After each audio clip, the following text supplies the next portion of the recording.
Yo, what is up, everybody? Today we are going to be reacting to The Truth by Dream. Alright, I don't know what this video is about, but yeah, let's go ahead, get started, shall we? This just came out 49 minutes ago. And yeah, hold on.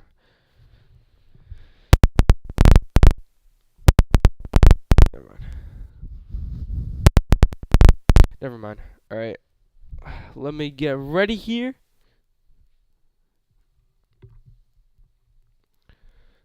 Alright, so this is a whole entire essay, apparently.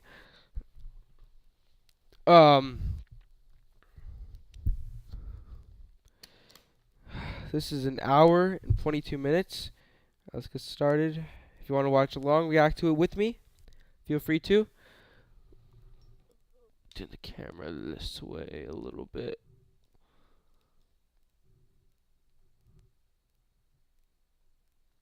Alright. Anyways, without further ado, let's get started. Here we go. In this video, I'm going to be very vulnerable, open. Hold on. Let me turn the volume up so you guys can hear it.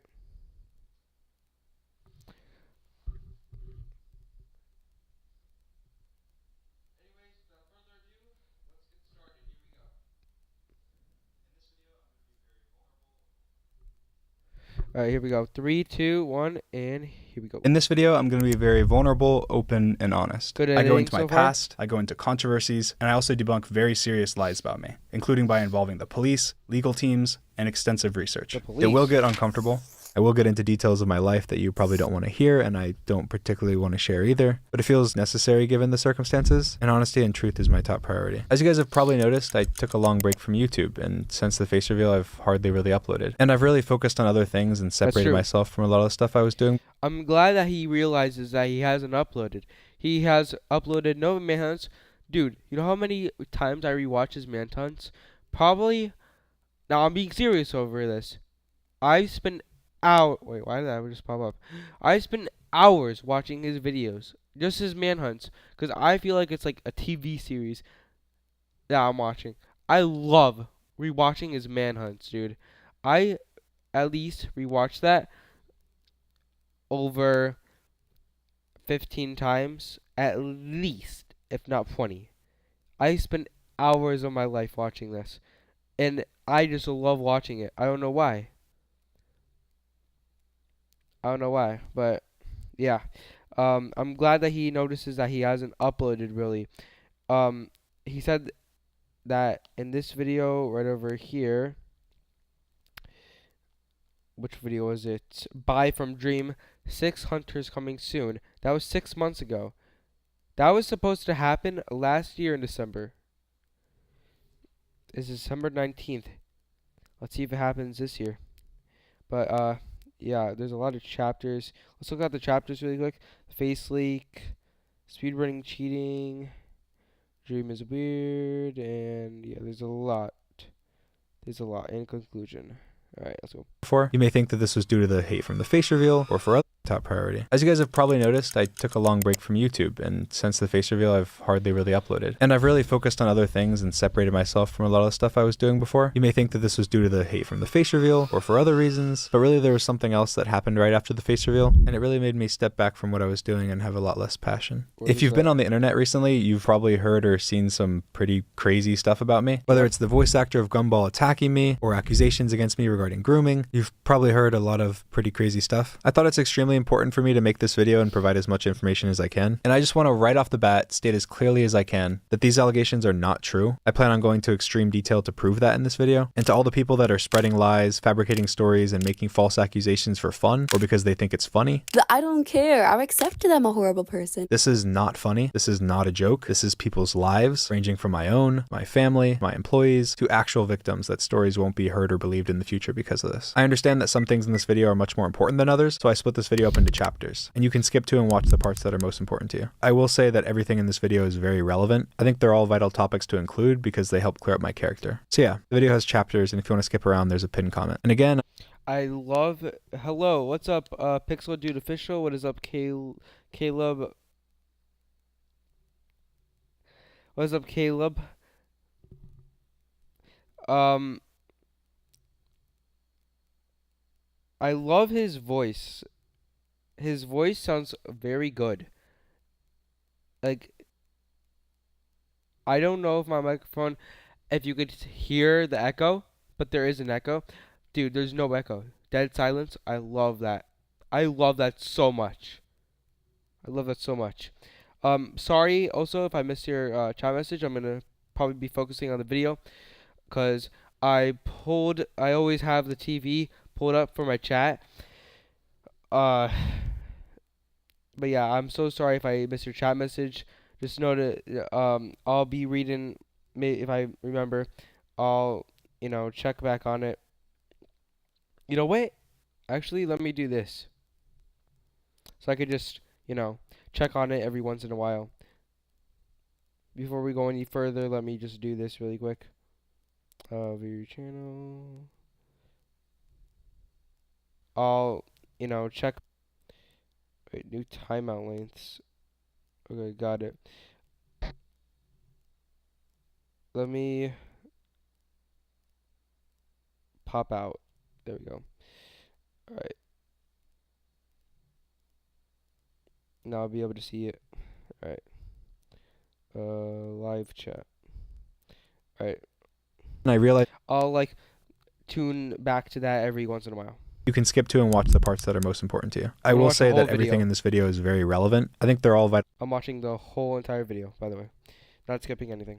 topics to include because they help clear up my character. So yeah, the video has chapters, and if you want to skip around, there's a pinned comment. And again, I realize that nothing in this video is as important as me talking about serious allegations, so I've made it really easy to skip ahead to whatever is most important to you. Just because there's other stuff doesn't mean anything is less important. Monetization on this video is on, but every dollar will go to a charity that's linked in the description. Otherwise, I want to start with the biggest lie I have ever told. The face leak photo was me. Of course, it's from when I was really young and I've lost a lot of weight since then, and it wasn't at all representative of what I look like now, but it was me. Obviously, I said many times that it wasn't, and a lot of people have and still do use that against me to say that I'm dishonest, but the reason I lied about that is because of the face reveal. I'd been planning the face reveal for years. I sacrificed so much by staying inside and avoiding cameras for so long. I mean, I had covers on all my windows, and even to go to the dentist, I left hiding in the back of a car and went to a different state. Yes, I was paranoid. I wasn't gonna let anyone take that moment away from me. Whatever I had to do to make sure that moment was suspenseful and exciting, I'm sure I would have done. And if anything, the face leak photo probably ended up creating more suspense and excitement to see if I was lying or if I actually looked like the leaked picture. Now, of course, there was a lot of personal information attached to the leaked picture, how it was found, where it was leaked from, so that definitely contributed to why I lied about it. I didn't lie because I was ugly or because I was overweight or anything like that. And every time I talked about the leaked picture, I always mentioned that I struggled with my weight in the past and that it's disheartening to see people make fun of the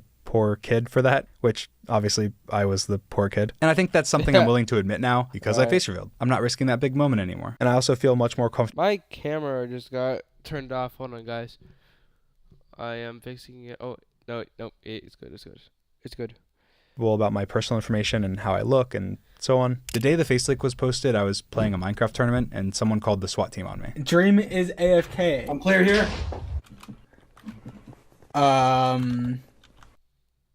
I was put in handcuffs on my front lawn with cops with rifles pointing at me, and I was pretty much swatted from that day on almost daily, to the point where the reason Sapnap moved in with me before my face reveal was to answer the door when police showed up. Because people started camping outside with cameras to try and reveal my face, and I needed someone else to answer the door. When the people that were doxing me thought that they had the wrong address, my family ended up getting swatted, and my mom answered the door thinking that it was pizza for her and my little sister. They were held at gunpoint with police helicopters circling the neighborhood. People showed up at my house, people showed up at my family's house. The first time I ever got swatted, I made sure not to mention it at all. Funnily enough, I actually got interviewed by a SWAT team. Dude, this is terrible. I feel bad for this guy, dude. Why would you do that to somebody?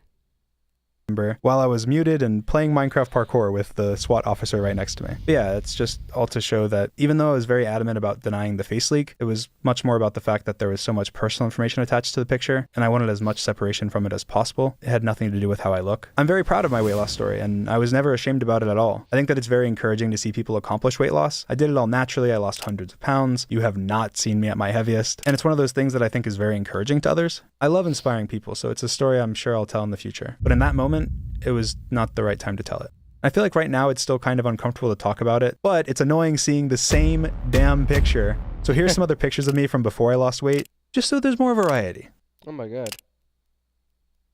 Now moving on to one of the most talked about controversies, the cheating scandal. I'm gonna be pretty concise with this one. Yeah, he looks a lot better now. A lot better now. Because it's been covered a million times and most of you are probably pretty sick of hearing about it, but it's still really important to talk about. It's one of the most frequent reasons people point to as to why not to trust me. I did unintentionally cheat on a speedrun that I officially submitted to the leaderboards in 2020, and the speedrun mods were completely in the right for taking it down. I was using a disallowed mod for about a week on my live streams when a new version of Minecraft came out, and I was unaware that this mod existed. When I was defending myself, I didn't know that I'd been using the mod, and it's a really complicated and lengthy explanation of how it's very reasonable that I didn't know that I had the mod, so I can't go into that here. A lot of people say that it's impossible that I wouldn't have known that I was so lucky, but those people don't realize that it was a little bit of luck over a very long period of time and not a lot of luck at once. It was actually only uncovered by a cheater themselves, who later got exposed for doing that same thing in the past. Yes, that's right, Minecravenger. The very same person that first publicly exposed Dream for cheating in his runs has just been caught cheating himself. And not only cheating once, but cheating multiple world records over a span of more than 2 years. I was defending myself so confidently publicly because me and a developer had already considered and ruled out the possibility that I could have been using a mod. Carl Jobst, a very well-respected YouTuber that also investigates speedruns, made a video going into all the details. It's over an hour long. If you'd like to watch it to understand how that could happen and all the supporting evidence around it, you can. He is very critical of me in it, but here's his short conclusion that backs up what I'm saying from after his thorough investigation. In conjunction with all of the evidence I've seen, I believe the essence of what Dream was claiming in his paste bin was probably true. In my opinion, it is definitely more likely that he really didn't know his drop rates and barter rates were modified. Was it intentional? And I do believe that it probably wasn't. He did a lot of research and interviewed a lot of people to come to that conclusion. He interviewed the mod team, me, developers, and a lot more. He even said something afterwards that applies to a lot of the situations I'm going to talk about today, so I'm going to go ahead and play that clip too. In one breath, people will complain that Dream is a liar, and then in the next, spout made-up assumptions that couldn't be further from the truth. It seems like everyone is lying everywhere. I'm still fully responsible for my behavior back then towards the moderators, regardless of my intentions, and I did act like a little baby and caused the majority of the problems myself, so I'm sorry. Regardless of if you believe me or if you think that I'm being dishonest, since this all happened over 3 years ago, a lot has changed since, and I've done my best to move forward and grow as a person. I did my best to make amends with the mods, I apologized privately and publicly for lashing out at them, I donated over $50,000 to the speedrun community through tournaments and personal donations to over 15 different speedrunners. I voluntarily took down all my speedrun times, even ones that had nothing at all to do with the mod or the cheating scandal. I also deleted my original response video, and I haven't speedrun officially since. It's been over 3 years. Now that that's out of the way, I want to clear up some quick misinformation around it. One, it had nothing to do with... Wait, he took it down? He took it down? Oh no, he didn't. Wait, what about the other one?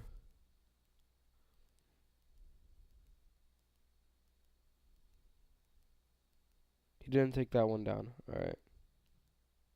Manhunt videos or any video or speedrun I have ever posted on my YouTube channel. It was specifically live streamed attempts that I did during tournaments and personal donations to over 15 different speedrunners. I voluntarily took down all my speedrun times, even ones that had nothing at all to do with the mod or the cheating scandal. I also deleted my original response video, and I haven't speedrun officially since. It's been over 3 years. Now that that's out of the way, I want to clear up some quick misinformation around it. One, it had nothing to do with my manhunt videos or any video or speedrun I have ever posted on my YouTube channel. It was specifically live streamed attempts that I did during a 1 week or so period over 3 years ago. It's a common misconception that the cheating had to do with my YouTube channel, manhunt, or any other videos I've posted. Two, I didn't hire a fake astrophysicist to defend me, which is also commonly said. Knowing nothing about math, but fully believing in my innocence at the time, given the accusation was purely based on math, I used a website for math freelancers and reached out directly to a highly qualified professor that said they'd be willing to help me. They even made one of their conditions before agreeing that no matter what their conclusion was, I had to publish their results, even if their conclusion was that I was guilty. I agreed to this. Dream briefly explained the situation, and the expert agreed to help. The expert provided Dream with a few terms, one of them being that Dream post the results no matter the outcome. Obviously, their report ended up getting ripped to shreds, but I had no idea that would be the case. I knew absolutely nothing about math, and I fully believed in my innocence. So when a highly qualified third party was agreeing with me, it made me even more confident and bold. There was many factors as to to why the report ended up being bad, partially due to the public pressure and it being rushed, partially due to them not knowing as much about Minecraft as the mod team did. But regardless, I didn't bribe or make up a fake astrophysicist, which is something people frequently say. The speedrun mod team and many other parties independently verified their credentials and the fact that they exist. I also put way more information in the description on this, just for transparency's sake, including proof about the professor, all of my emails to them, and even screenshots of messages that I never provided in the past. I think that's really important to clear up because it's used very, very frequently to say, if he will go as far as to make up a fake astrophysicist to lie, how far will he go with other lies? And I would just like to point out that even though I didn't lie, lying about a Minecraft speedrun is very different than lying about very serious allegations. The next thing I'm going to talk about is a pretty big one that you might not have heard about, but it's a pretty important one. Manatreed. Now, if you don't know who Manatreed is a content creator that I added to my server, the Dream SMP, a couple years ago. They were anonymous like me, and they had a very short career. There was a thread made about Manatreed saying that they doxed him and that he was an IRL friend of mine, had been charged with domestic violence, and that I was trying to hide it. Manatreed was removed from the SMP by me, all of his accounts were deleted, and I made a statement talking about how I don't support Yeah, I don't know who this is. I don't know anything about this guy. domestic violence. I wasn't aware of any domestic violence, and that due to how complicated the situation was, I decided to remove Manatreed from the SMP. I also strongly alluded to the fact that the doxed information was incorrect. Everything I just said was true, except for the fact that Manatreed was my childhood best friend. I came up with the name Manatreed, I made the accounts, I grew up with him, his grandparents were like my grandparents, he was like family to me. The criticism I get to this day related to this is that I intentionally housed and hid an abuser. Because Manatreed was faceless and anonymous like me, people said that it was planned deliberately in order to hide a domestic violence charge. This is not true. In late 2020, he had a lot of problems. He was struggling with homelessness, had been in multiple recent car accidents. I knew I could help him, so I did. I offered him a place to stay, I paid for his groceries and gas for a while, and eventually I came up with the idea to add him to my server. He was my childhood friend, I trusted him, and he wasn't a risk. I was anonymous, so obviously if I wanted to play games with him, his identity couldn't be known, or it would leak my identity. Whenever the thread first came out saying that Manatreed abused his girlfriend, I responded emotionally, calling people gullible, because I didn't believe that someone I had known for so long and grew up with could do anything like that. And at the time, although no one knew, he lived with me in Sapnet, so it seemed crazy that he could somehow hide it from us. I jumped to the gun and reacted emotionally. Only later did I properly look into everything, and I apologize. After I confronted Manatreed in real life, he claimed that he wasn't an abuser, that he had just had an altercation with another guy, and that his ex-girlfriend got in the middle of it.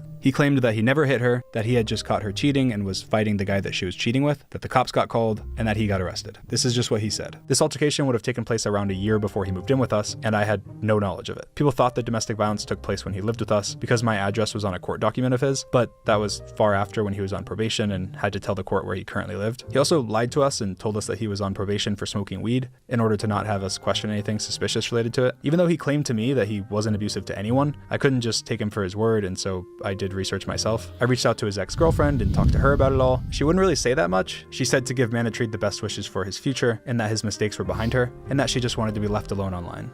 I don't want to push her for information, so because of that, I didn't feel comfortable having Manatreed on the Dream SMP anymore. I didn't have full confidence that he was being honest with me because he had already lied to me, and I was also still faceless and really didn't want to have to dox myself to explain the situation. I decided the best idea would just be to remove him from the server. I had created all of the accounts, so I completely shut them down and removed his access. That meant that there was absolutely no risk that, even if he was lying, he would ever cause future harm because of me. Unfortunately, this wasn't a cut and dry situation. This was one of my childhood best friends that had always treated me with kindness and had lied to me in Sapnet. And unfortunately, due to all of this, I have no contact with him and lost someone that was like family to me. I'll never know the exact truth behind everything. The person that I knew was kind, generous, and compassionate, and I never would have added him to the server if I thought he was anything otherwise. But what I do know is that, other than my initial crude response, I stand by my actions. I think that I navigated a really complex situation the best that I could. Yo, what's up? Bun Boo. What's up? Welcome to the live stream. Got rid of any risk, supported a victim, made it clear that I didn't support domestic violence, even to the detriment of one of my oldest friendships. Oh my god. Wait, this is an advertisement? Oh no, wait, that's just YouTube gaming. Never mind. I completely understand people that don't know my side of this situation, as made it clear that I didn't support domestic violence, even to the detriment of one of my oldest friendships. I completely understand people that don't know my side of this situation, assuming that this makes me a liar, and that it's obvious that I was covering up wrongdoing. I even had creators that thought this until they talked to me about it. It's not unreasonable at all, and that's why I figured I had to talk about it in this video, even if it is personal and uncomfortable. Before I jump into the most important things I'm going to address, I want to talk about something that's come up a lot due to these allegations, and something that's commonly said to give credibility to me being a bad or weird person. I'm going to play a clip from Moist Critical, who talked about the allegations pretty neutrally, to his credit. But while talking about them, he said this. Dream's audience has always been on the younger side of things, and yet Dream constantly engages with them in very inappropriate ways, such as like posting thirst traps. He does post thirst traps, even knowing that his fans are children. So when these claims come out, I think a lot of people start to take them at face value because they're like, oh, that sounds like the Dream that I know. This sounds like something Dream might do, so it's probably true. Even though right now a lot of the evidence backing it up isn't the strongest. Now, before I talk about this, I just want to ask that if you're watching this and you share the same opinion, try and give me the benefit of doubt. Genuinely listen to what I have to say and discard your preconceived biases. Because yeah, if you think someone's creepy and then they're accused of being a creep, it clearly changes how you think. So I'm going to break down multiple things that Charlie said because I respect him. I respect his opinion. I think he's a super reasonable guy and I think he's an awesome content creator. One of the things that he said is that I post creepy pictures and thirst traps. He does post thirst traps. That's the first thing I'm going to talk about. Uniquely, because I didn't reveal my face until last year, I can actually pretty reasonably show you every photo and video of myself that I've ever posted on the internet. So they're going to start scrolling by now in a completely random order. While you watch, it's important to note that what you post on something pretty reasonably show you every photo and video of myself that I've ever posted on the internet. So they're going to start scrolling by now. Basketball game.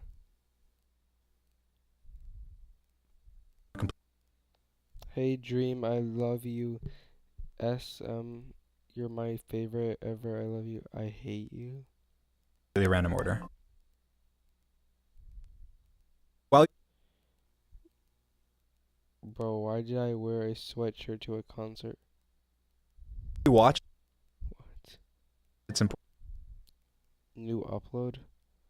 Very nice TV. to note Yes, I'm alone at Buffalo Wild Wings and I ordered chicken tenders. What about it? Why? that what you post on something like Snap Oh wait, he's at the game. That's cool. That's a chip. Chat is very different than Where is this at? something you'd post on Instagram or Twitter. Snapchat runs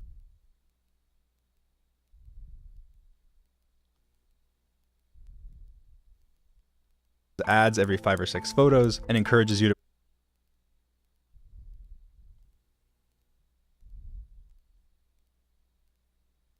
post upwards of 100 photos or videos a day to have the most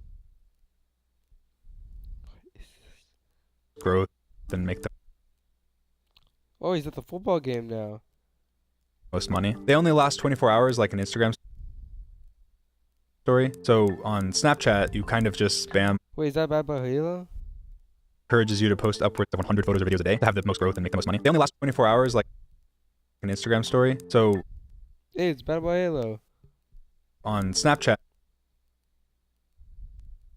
you kind of just spam anything. So for me, it's silly filters, my cat, whatever food I'm eating that day. I get a haircut. Because of that, it's much easier to take one silly photo from Snapchat out of context and make it out to be something that it's not. On top of that, there's a lot of fake accounts that I think people fall for all the time. They post thirst trap captions using my photos, and with how many likes they get, there's a lot of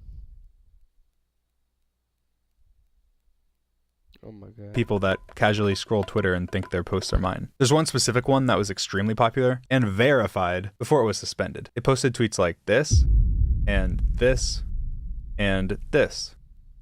These are just completely normal photos I posted of myself with no caption, but they repost them and put a weird caption. This has fooled tons of people, including people that have made pretty big videos about me, and I wouldn't be surprised. Yo, what's up, Mr. I don't know how to say your name. I'm so sorry. What's up, though?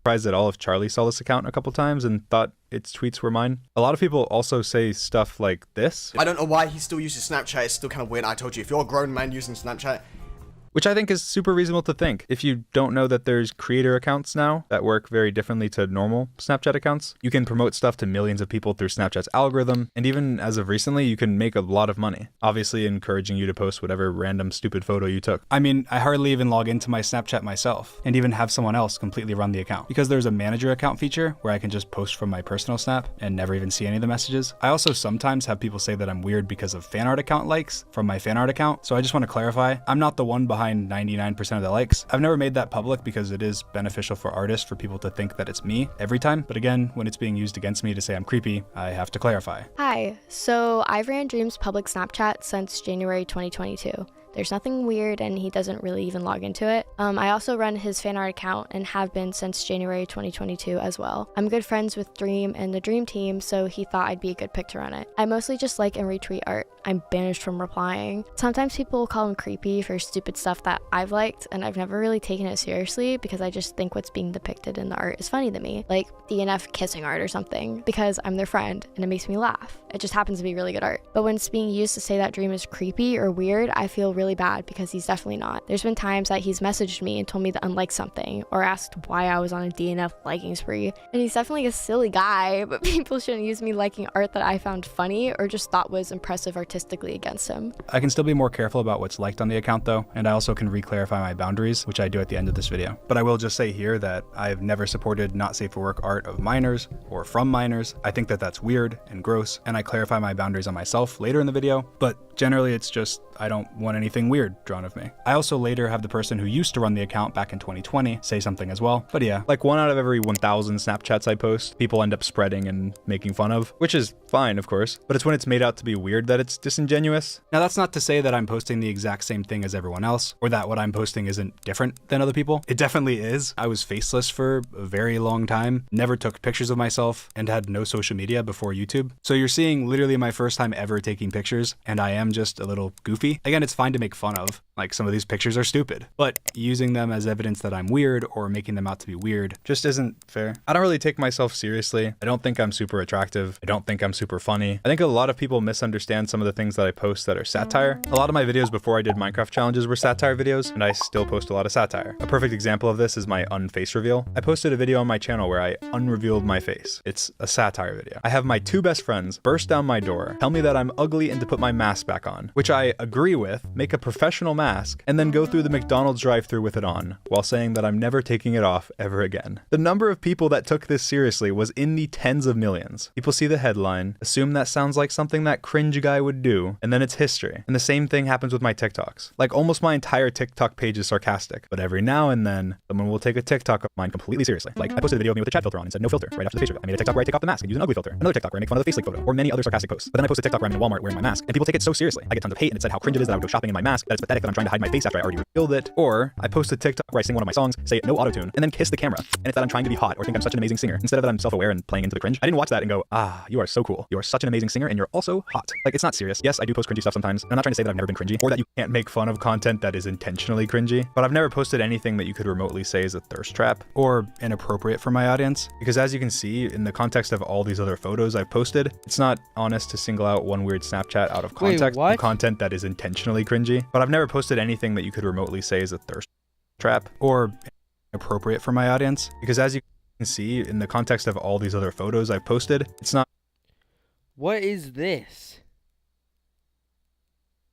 I need some context here.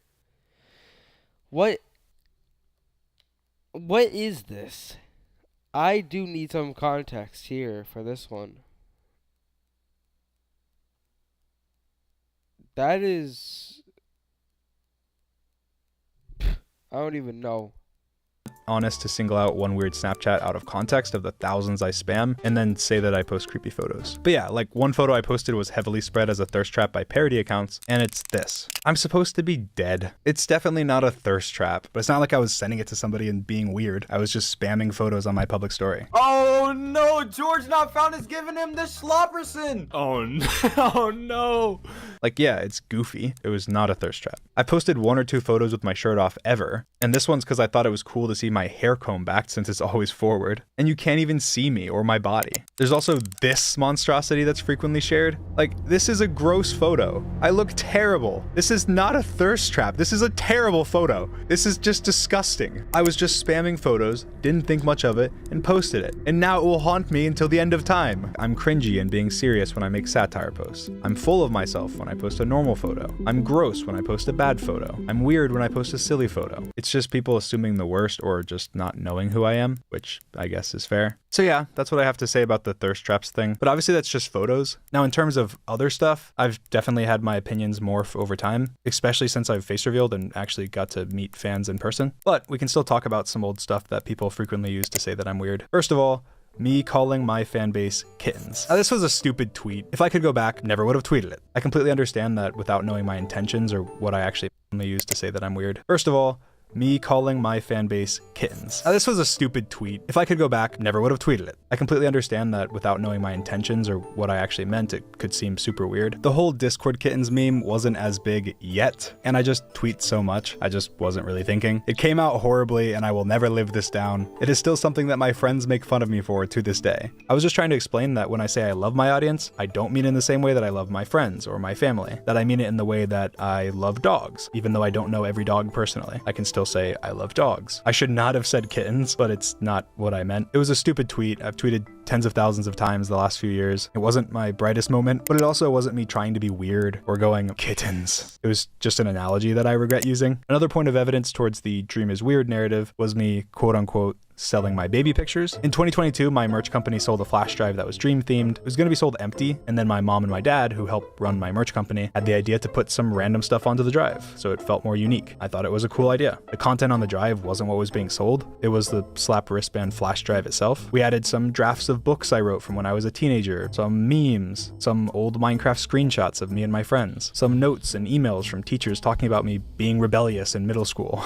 and yes, 2 pictures of me from when I was a baby. The intent wasn't at all to sell pictures of me when I was a baby, which other celebrities have actually literally done. The intent was just to show a little bit of where I'm from, like you would show pictures in a biography you would sell or something. It was my version of a little biography with writing and pictures and quotes. I think there's definitely something to be said about the concept of being in possession of a file of someone else's baby picture versus it just being in a physical book. So I totally get it, but you have to recognize that that's clearly not the intention. It should be something funny or cringe to make fun of and not be a serious thing, like being about pedophilia. But yeah, I mean, as you can probably tell by the pictures going by, I have a pretty normal life. I think I'm a pretty average guy, and 99% of the things I post online are extremely normal. Despite how much I've put myself out there, there's only a few weird out of context things to show for it, and a couple goofy photos. So yeah, I think when people say that I post thirst traps or post predatory things to my audience, they're just misinformed. I don't think that Charlie is being malicious at all. It's just a lot of misinformation, and it's something I've never really made an effort to clear up.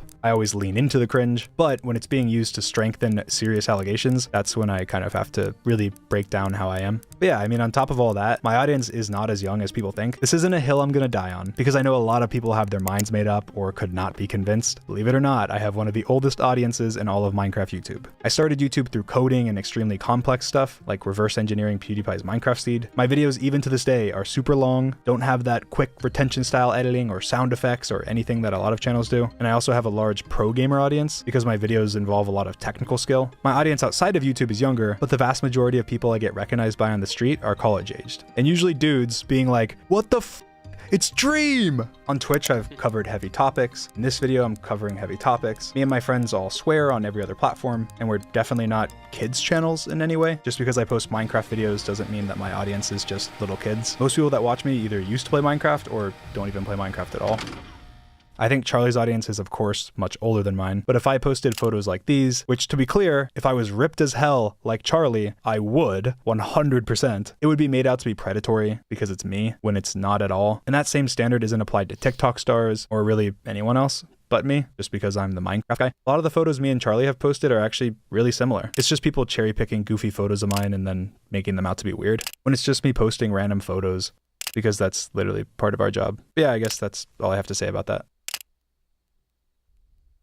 Now to move on and talk about some really important stuff. Over the last year and a half, there's been a bunch of really serious allegations made against me. Some of them were quickly disproved, others admitted they were lying, but there's still some that I'm gonna address in this video. The first allegation made against me was pretty quickly discarded. It was an allegation of flirting and had some inconsistencies. I'm still taking it seriously though and don't want to overlook anything, so I'm gonna talk about it now. The first ever allegations against me that were spread pretty far were made the day after my face reveal, on October 3rd, 2022. A girl named Anastasia tweeted out, "He's only face revealing because he's scared that I'll do it first." And then she followed it up by tweeting, "I'm too tired / real life struggling to get involved, but the YouTuber trending right now already face revealed to me years ago when he was flirting with me when I was a minor. Obviously, because of my face reveal, it took off, pointing out inconsistencies, asking questions, and so on. I didn't have any inappropriate contact with this person. I didn't have any sexual contact with this person. I hardly even remember who this person is at all. And the only messages I could even find with this person were friendly Twitter DMs. And even in those Twitter DMs, I mentioned that they had 18 in their bio, which they contradict. I definitely didn't face reveal to them. That's an obvious lie. Almost nobody knew what I looked like at all before my face reveal. Not even most of my best friends that had known me my entire life, let alone someone I don't even remember talking to at all. She posted a screenshot of some texts and claimed that they were from me. She showed a screenshot of my TikTok being from your contacts to try and prove that the texts were from me, which people quickly pointed out isn't possible because I have a Google Voice number hooked up to my TikTok, which isn't iMessage like the text. And again, she never claimed any sexual misconduct. She never claimed anything related to nudity or sexting. This was also in early 2020 and she had 18 in her bio. With everything and all the inconsistencies, wasn't taking that seriously. But it's still worth noting because people still somehow say this is one of 3 victims of mine. So yeah, before talking about the next allegation, I just want to address something that I think is pretty important. I see some people say,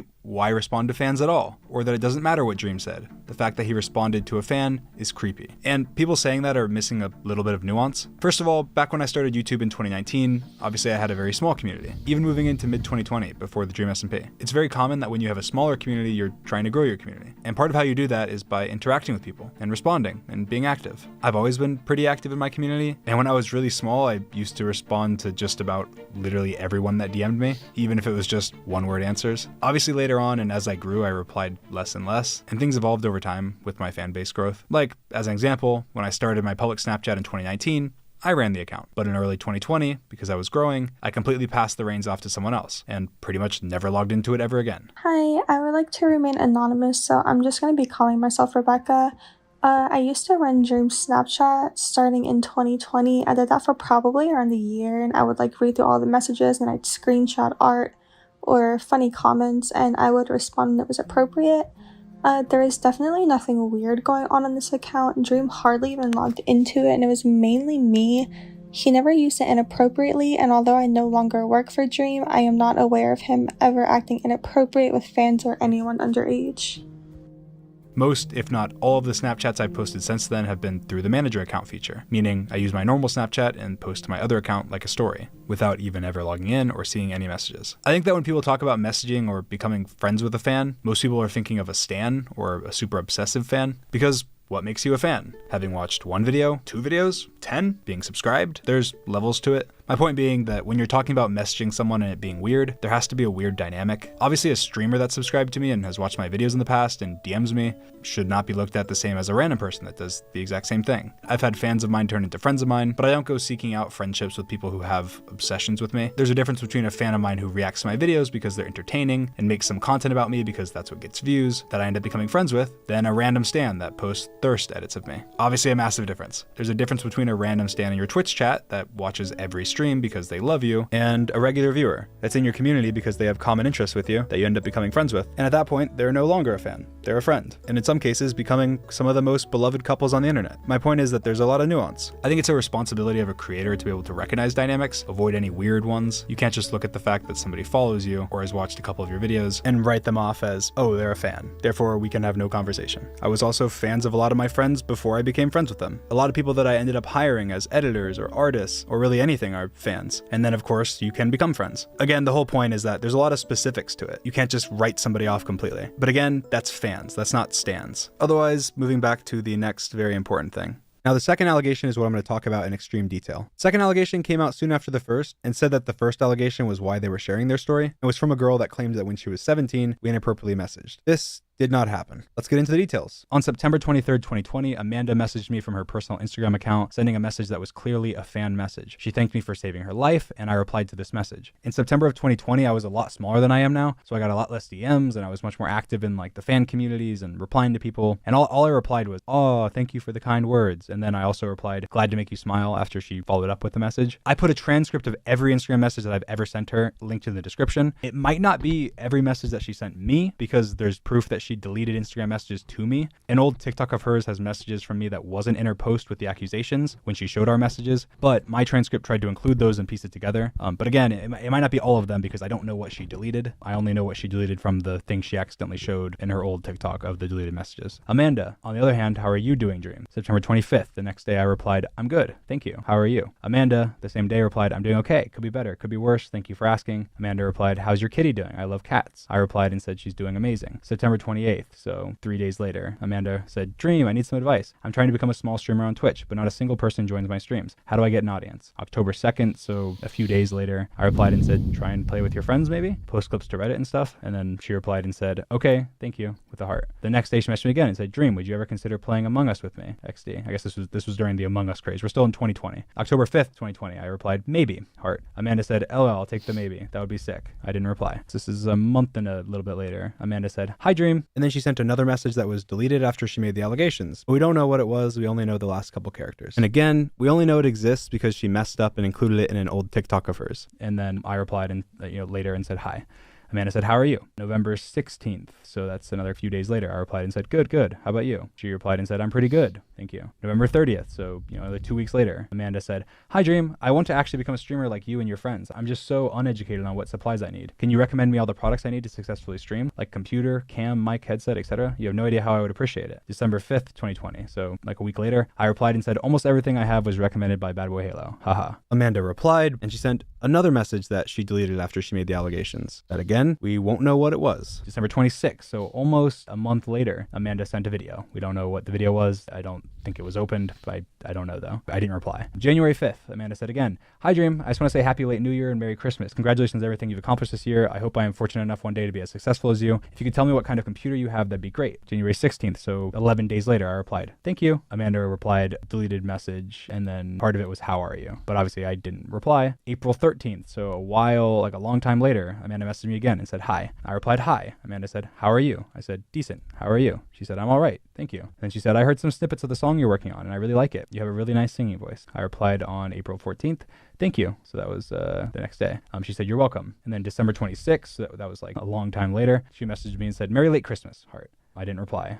January 10th, she messaged me and said, hi, my Snapchat was banned and I have no friends. How are you? I replied 2 days later and said, how TF does a Snapchat get banned? Amanda replied and said, I'm pretty sure it's because I posted videos of me smoking, but all my memories from 2014 are gone. So sad. I replied the next day and said, damn. And then she replied that same day and said, yeah, it sucks. How are your holidays? I replied the next day and said, good, good. How about you? And then Amanda replied that same day and said, pretty good. You may be wondering at this point, why are you replying to her? You seem clearly disinterested. You're taking days or weeks to reply, and then when you do reply, it's very dry. Well, Instagram has a really stupid feature that makes it so that once you've replied to someone's DMs once, you can't remove their ability to personally message you, unless you block them. You cannot be following them, you can delete them from your inbox, they can still message you and pop up in your notifications. I'm showing an example on screen of my DM continuing to pop up on my alt account, just to show how it works. Obviously, given I replied to Amanda back in 2020 when I had a much smaller community, she was stuck in my inbox for the rest of time. You can temporarily delete someone from your inbox, and it deletes all of your message history to them for you, but they can still message you, with now a blank DM history. So at one point, wanting her to stop DMing me, I swiped her out of my inbox multiple times. It's actually completely provable that I did do this. I'm showing a video of my Instagram DMs to Amanda now, where they start in December of 2021, much later than her original DMs. Because you can't delete other people's individual messages and you can only delete entire conversations, this proves 100% that I was trying to delete her ability to message me in 2021. It also shows a problem. The only messages that I can see from Amanda were from December 2021 onward. I had no context or recollection of her original messages to me that made it clear that she was a really big fan. I don't remember everyone that messages me, who they are, where I know them from, so on. She messaged me from her personal Instagram, had no connections to any fan accounts, didn't send me any more fan messages, and she had DM'd me many times talking about content creation and streaming, some of which she deleted. She seemed very normal, friendly, and implied strongly that she was overage. What I thought about her age doesn't matter that much because nothing inappropriate happened, but it does matter to show my mindset because I don't go around befriending underage girls or people that are obsessed with me or my content. To the best of my knowledge, she was neither. Continuing with the transcript, now we get to the very end, which was our first real conversation. This one was about music, which makes sense. It's something I'm really passionate about. At the time, I was working on a song called Trust Issues and some other random music projects, and in the middle of us talking about music, I gave her my Snapchat. I said, add me on Snapchat, and she said, sure thing, just added you. I was sharing sharing music snippets with a bunch of people at the time, and as we were talking about music, I wanted to share them with her. And I'm obviously not going to send snippets of a new song over Instagram. Now, I've pretty much always used Snapchat as one of my main forms of communication. It was actually the first social media I ever got because a friend of mine wanted to start a streak with me, and it's something I started using a lot more when I became faceless on YouTube. Because yeah, stuff is deleted. You don't have to stress over people analyzing or leaking everything you say. And for me, even for something as simple as a picture of my cat, people used to zoom into my cat's eyes to look at the reflection to try and dox me. This was not uncommon at all. So of course I felt much more comfortable using Snapchat during this period, especially with people that I wasn't great friends with, but even with my best friends. Now let's go over her actual claims in detail. Amanda claims that after I added her on Snapchat on January 17th, 2022, that we started sexting. She showed that her birthday, when she would turn 18, is on February 17th, exactly a month later. She claims that we sexted from around the 17th of January, the day I added her on Snapchat, to the 10th of February, and then that it stopped. She said that while she was still underage, we exchanged nudes. Her evidence of this was 2 photos of supposedly me from after she was 18 complimenting her. Her final important claim was that she traveled to Orlando in August and that we planned to meet up and have sex. And I just want to make sure that I blatantly deny this before continuing. None of this is true. And now I'm going into more detail. Now, unfortunately, because she... This sounds nothing like this guy. I would never... I don't know him personally, but... I don't think that this guy would ever do that. Didn't provide any proof of these things, it's difficult to be specific about some of the things she claimed. It's much easier to completely make up that something happened than it is to prove that it never did. Like if I said right now, prove to me 100% that you never sexted a specific person that you've had on Snapchat at any point, it would be impossible to do. But what I can do is lay out all the inconsistencies, talk about the proof. What's up, Stuff with Tech? What's up, bro?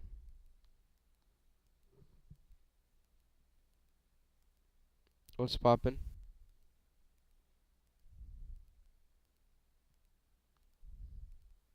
Lies, the specifics, point out questions that were never asked, and provide all of the evidence that I have. And I believe that luckily, that's way more than enough. So first, I want to talk about the timeline. Every contact we've ever had with each other before January 17th is the Instagram DMs, which I just read to you, which are now all public in their entirety in the description of this video, other than the messages that she deleted. She claims that sexting started around January 17th and that sexting stopped February 10th. So from the 17th to maybe February 10th is the time frame where we were sexting. So even if we say that it started a couple weeks before it stopped, you'd have to believe that every message you've just seen, we went from that to sexting days later in 2022 before my face reveal. Even if you want to give her the maximum benefit of doubt and say that she confused the timeline, she turned 18 on the 17th, 1 week after she claimed the sexting stopped. So there's not much leeway. Secondly, we can talk about her Twitter. She tweeted out defending me from hate on my face reveal 10 days before the allegations and was liking my tweets, including a subscriber milestone tweet 2 days before she tweeted her allegations. With the timing of the face reveal and her allegation, my belief is that there was a lot of hate and that it's easy to get spiteful and join in on a hate train. I had ignored multiple of her Instagram DMs and Snapchat messages in recent months, and I had also made a new Snapchat that I didn't add her on. I still used my old Snapchat occasionally, but I just rarely responded. That's my only real explanation for why she flipped so quickly from being publicly positive to me to lying about me, but I guess I'll never really know. Thirdly, the only photos she showed as proof that I groomed her were both pictures from based on her own evidence after she was 18, meaning even if we give her the benefit of doubt and assume everything she's provided is real and truthful, she was 18 when these messages would have been sent, and I had no context to the fact that she was more than a small streamer. But on top of that, I unblocked her Snapchat, went through our Snapchat chats, and couldn't find either of the messages that she was talking about. I also downloaded all of our Snapchat logs using the Snapchat data tool, which she can do as well, and neither of the compliments that she showed were in the logs. Now, honestly, this is pretty useless information because there's almost no messages in the logs at all, but it's still extremely weird that she was asked for these logs many times. It takes 5 minutes to download, and she never did it. Probably because it doesn't support what she was saying. On top of those things, from everything she had told me, she was 19, and we had no inappropriate contact. The context of these messages would be a 22-year-old creator calling a 19-year-old streamer gorgeous on a birthday post while giving her a gift card as a birthday present. Finally, she said that we planned to meet up and have sex in August when she was in Orlando. It was suggested that we meet up and have sex. I was either going to have him come to the resort I was at, or he was going to pick me up and bring him to his house. First of all, this was before my face reveal. I did not leave my house. I was massively paranoid. I was not meeting up with a random person I had just met 2 months before my face reveal, let alone at a resort, which is what her claim was. I'm gonna go ahead and play a phone call with my mom just to give you some perspective from before my face reveal. How many times do you think that I left the house between 2021 and my face reveal? Wow, I don't know, 3? Maybe 4. What did I leave the house for whenever I left the house? Well, I know you went to the dentist 3 times.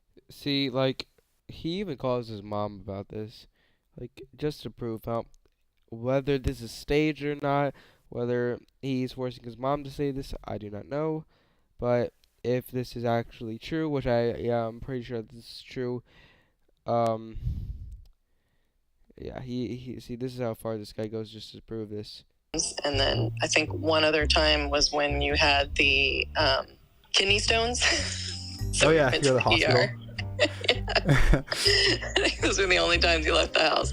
And we were worried because we didn't want you to call 911 because we didn't even know if they would come because of all the fake swattings and everything. So I had to come get you and take you to the hospital. So it was probably 5 times that you left. Okay, what was the process when we did leave the house? What was the process like? Crazy. I pulled into the garage, shut the garage door. You would get in the back seat, way back of the van, with a blanket over yourself, and you wouldn't come out from under the blanket until we were on the highway. I was a little paranoid. A little bit. What was the inside of the house like? What precautions did we take? Oh my gosh, it was like a cave. Every window was covered, even the high windows that were arches. We had to like tape curtains over them so that even a drone wouldn't be able to see in. Everything was covered. Yeah, so we had the banker come to the house because you wouldn't go out of the house, but we needed to set up bank accounts. Whatever it was that needed to happen, we were the ones that did it so that you didn't have to go out.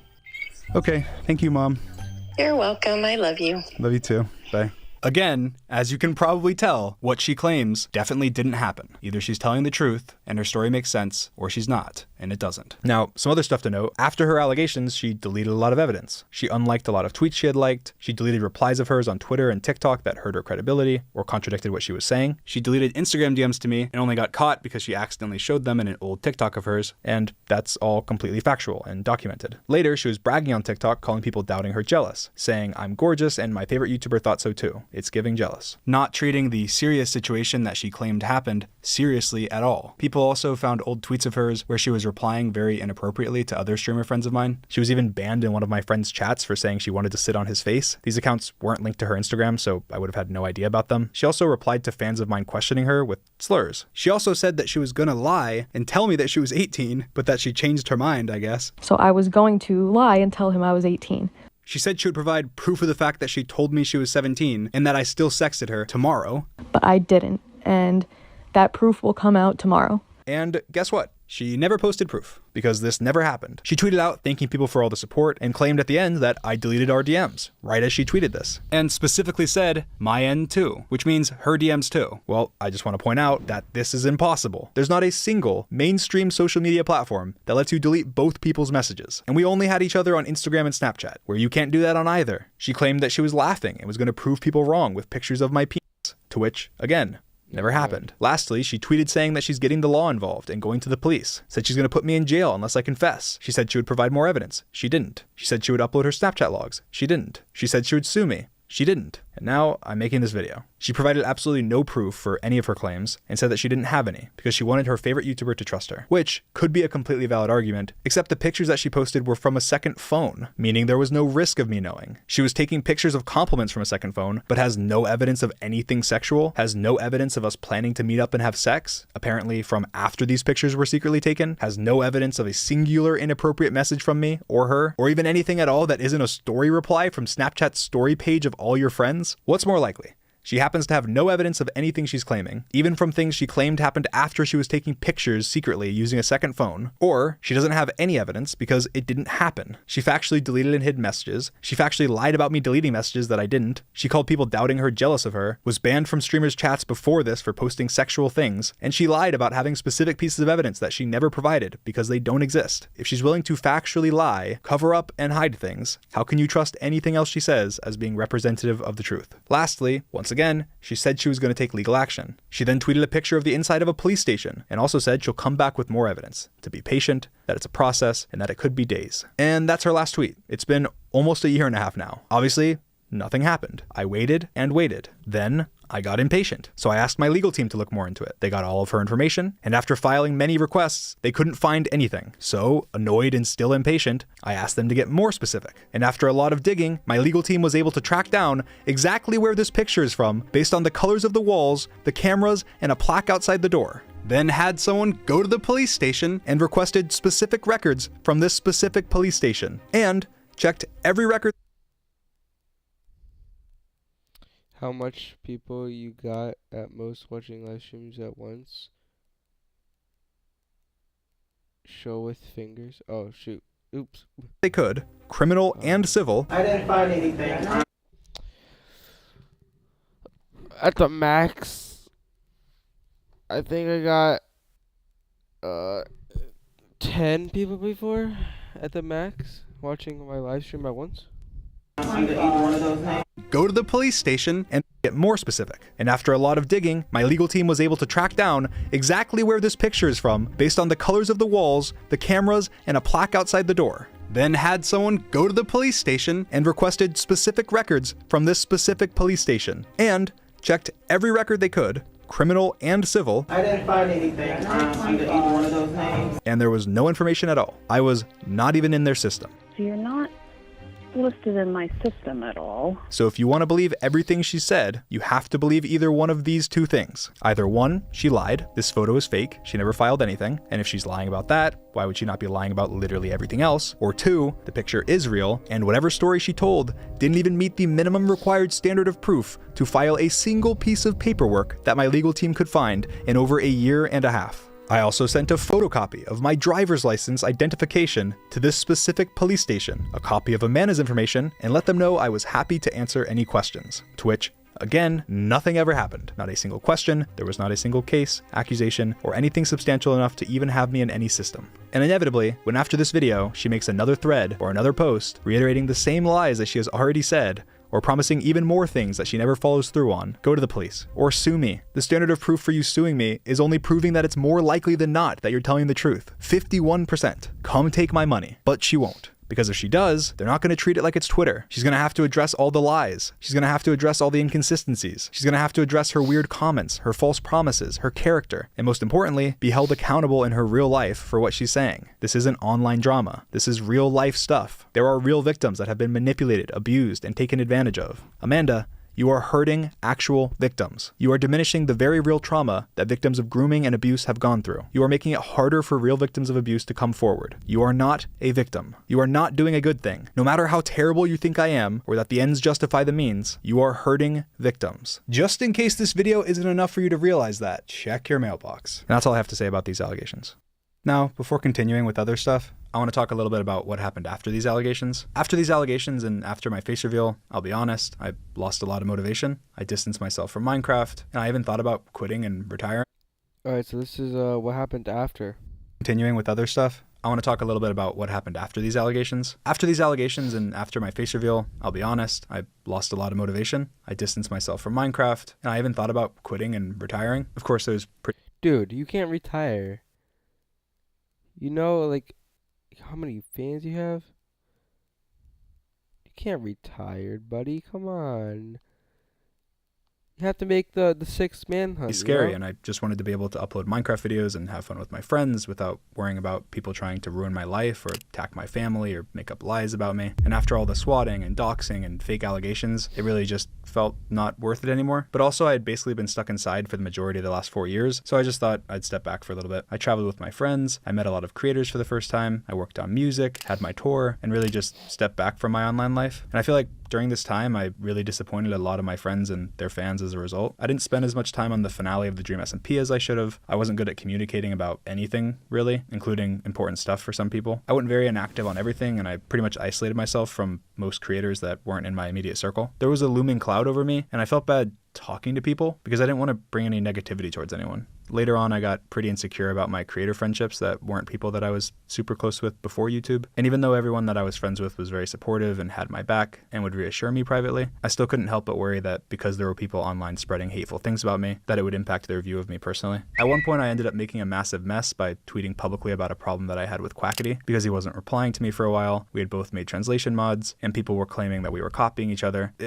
It was just a mess. I was 100% wrong with taking anything public. Anything that can be handled in private should be handled in private, and I've always had that belief, so the way that I handled it was totally screwed up even by my own standards. It was completely driven by fear and insecurity over my friendships, and it was not something that Quackity deserved at all. If Quackity didn't want to reply to me about it or wanted to ignore it, that was entirely within his right to do, especially given the awkward circumstances of everything. I'm extremely proud of everything Quackity has done with his project, the QSMP, and genuinely he did it way better than I ever could have. It's incredible and everyone really should go check it out. I should have focused completely on the good that came from it all and not let myself get stuck on trying to work something out as friends when he seemed perfectly fine working on his own thing with his own community. Again, there's a lot of things that can explain my mindset, but at the end of the day, I'm sorry to Quackity and his community for creating unnecessary drama, and I hope that people can try and understand my mindset, where I was coming from, and that even if it doesn't seem like it, it's all from a place of love and care for my friends and the community. It was just an emotional time and I made a mistake. After that, obviously even more time passed, and again, there was nothing new with the allegation. There was no updates. I talked to a lot of people for updated advice, lawyers, PR people, people with experience, and everyone told me that it's in my best interest to stay quiet. As time went on, I disagreed more and more and decided that I was going to respond against their advice. So during a live stream, I mentioned that I was going to respond soon and talked about the allegation a little bit. And of course, after this, clips of what I said were taken out of context. People were spreading far and wide that I admitted to grooming and a lot of other really impactful lies. And of course, because of this, a lot of people on Twitter took it as an opportunity to joke about me being a pedophile. And one of those people was named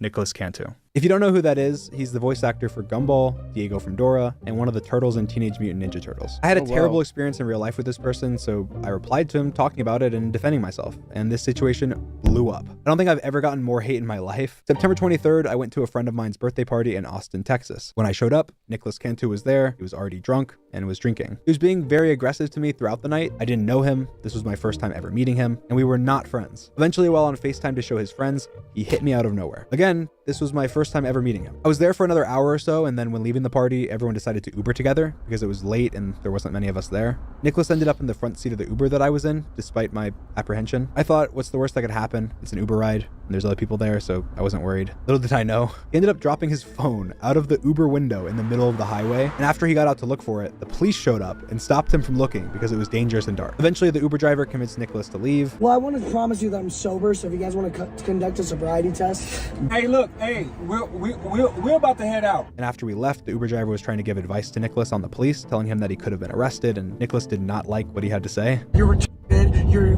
Down syndrome, I don't give a how far did you go in your education? Who cares? Of course, I started to get involved and argue with Nick, defending the Uber driver, and Nick did not like that at all. Either you're gonna be paralyzed or you're gonna be dead. Like, I'm serious. Okay, man. And he was saying this, of course, after he had already assaulted me. While this was all happening, one of the other two people in the car with me that I also just met that night was recording him. He was aware of this, and he was actually the one that asked to be recorded. Thanks for recording, by the way. How long is this? But yeah, this YouTube video is gonna be nuts. Subscribe to the Cantu Network. Tune your sets right there. The next day, Nicholas sent me a very nice DM saying that he was sorry for hitting me, that he was having a really rough night, and that he was high and drunk, and said that he was sorry for spreading false allegations that he knew nothing about, saying that he recognized it could ruin people's lives. Complimented me, called me humble, grounded, and a good human. I didn't accept this apology, but I moved on, and honestly, I felt kind of bad for him. I recognized that he was once a child actor, and I feel like there's a lot of bad stuff in that industry, so I felt a little bit of sympathy. I hoped he would just learn from the mistakes he made that night and move on. But then, of course, Nicholas started tweeting, spreading the same lies about me that he had already apologized for spreading and recognized could ruin people's lives. He was also wishing death upon me publicly in Twitter replies, and that's when I realized it wasn't just one bad night, and people needed to know about this. After I shared my experiences with him, he denied everything. He DM'd me saying I was lying, saying that if there wasn't video proof, it's all lies. He tweeted denying it all, which he deleted. And then he tweeted lying more about the situation, but also admitting to some stuff while underplaying it. He blatantly lied about the fact that he tipped the Uber driver when he didn't. He blatantly lied about me sending unsolicited dick pics to people. He also deleted that tweet almost immediately after. He blatantly lied about the reason he hit me and claimed I called the girl a whore and got slapped for it, which again was later recanted, but not after millions of people had already seen those lies. Nicholas tried DMing one of the people that was in the Uber that night with us to try and get them on his side as a witness. That caused the person, who I didn't know at all, to message me and tell me that they had videos of him being horrible from that night and that they don't like that he's pretending to be innocent. I asked them if they'd be willing to send me the video so I could back up my story since he was denying it and lying, and they told me that he was threatening them to make sure they didn't give me the videos. After I ended up finally getting the videos, I posted them. I needed to defend myself against the lies that he was telling and wanted to share the proof. I also posted screenshots of text between me and the Uber driver, confirming that he had blatantly lied and didn't even tip the Uber driver. After I posted this, Nicholas went silent, deleted his tweets, and hasn't said anything publicly since. People still think that I lied and faked the Uber driver's text, or many other lies that were falsely spread by Nicholas or other people online. So I got in contact with the Uber driver from that night, I interviewed him, and I let him You have 7 watching? Oh yeah, I do. Damn, thank you guys. Make sure to subscribe. Alright, let's continue. speak for himself to help clear some things up. Hey, what's the worst that can happen? It's an Uber drive. And Oh. let me tell you, what's the worst that can What's the happen? worst that can happen? It happened. Either you're gonna be paralyzed or you're gonna be dead. Like, I'm serious. Okay, man. What's going on, man? This is our Uber driver, who happens to be one of the highest rated Uber drivers in all of Texas. He agreed to come share his recollection of what happened, so I'm just gonna let him talk.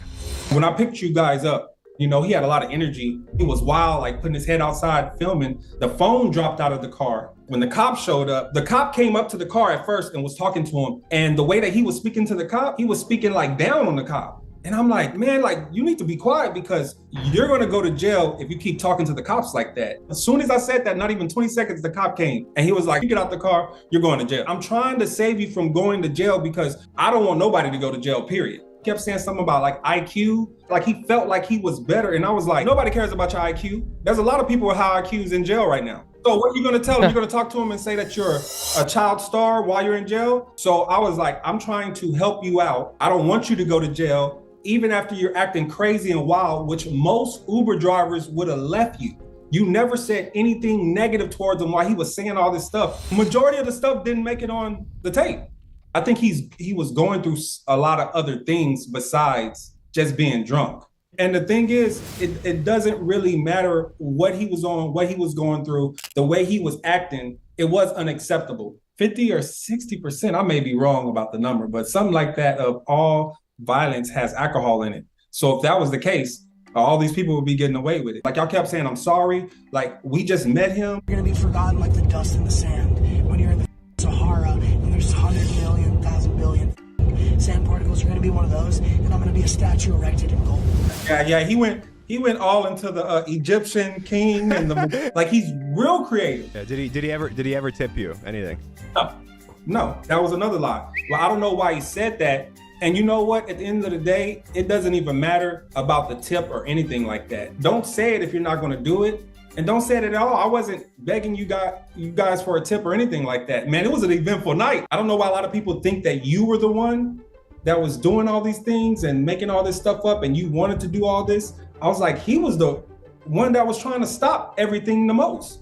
I posted like literally just like 2 screen caps of text from you, and everybody was saying they were fake. It was one of the messages where you said like, there needs to be more people like you in the world or something. And they're like, when would somebody ever say that? Because they didn't experience you in that manner, right? Yeah. Those are my real words. And I did feel that way. So I'm letting you guys know right now, all those text messages, that was me saying it. Dream did make the situation better. Everybody coming at Dream, that's not how it went down. It was nothing like that. And now you're telling me how you got hit, and it showed me who you are. The first impression of somebody is a lasting impression. And you were nothing but respectful since you got in the vehicle.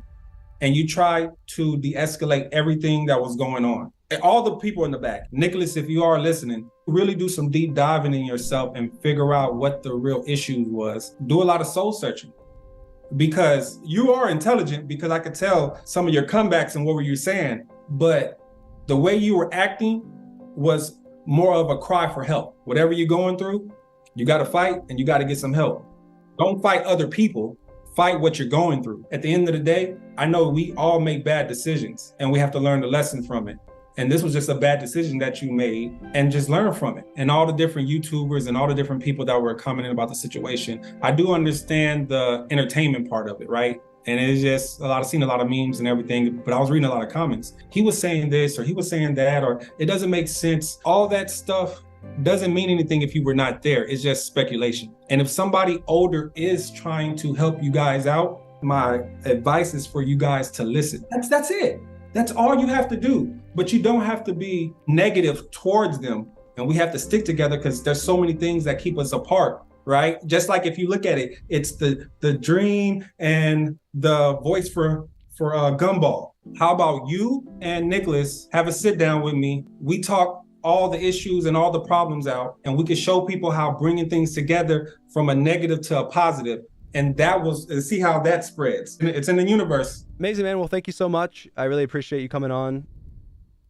I posted a longer version of this interview on my second channel if you'd like more context. We talked for a long time. Now, before I show you the most insane, hair loss inducing mayhem I have ever seen on Twitter that took place after I posted this video of him, I need to reiterate a couple facts. 1, I just met Nicholas. He was already drunk when I met him. 2, the party was not my party. I did not provide alcohol to anyone. 3, I did not know how old Nicholas was. And here's a video of what Nicholas said after I found out his age and critiqued him for drinking in front of the cops. Why are you a narc pedophile? 4, I was not the one recording, and I only posted the video because he was lying and saying unless there's video proof, it didn't happen. So yeah, now that that's clarified, enjoy.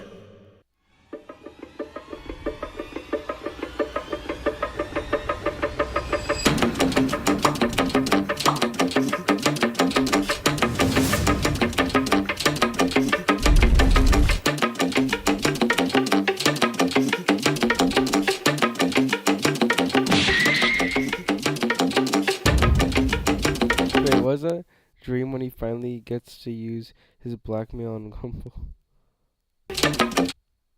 How long is this for? Oh, not that long.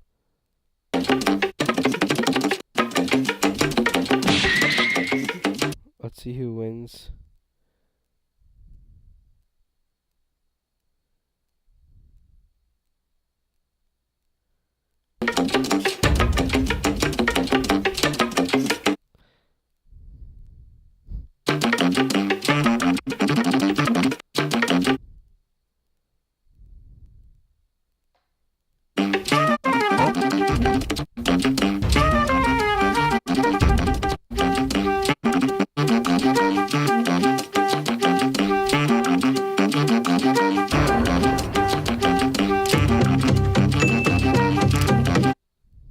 Wait, what? Wait.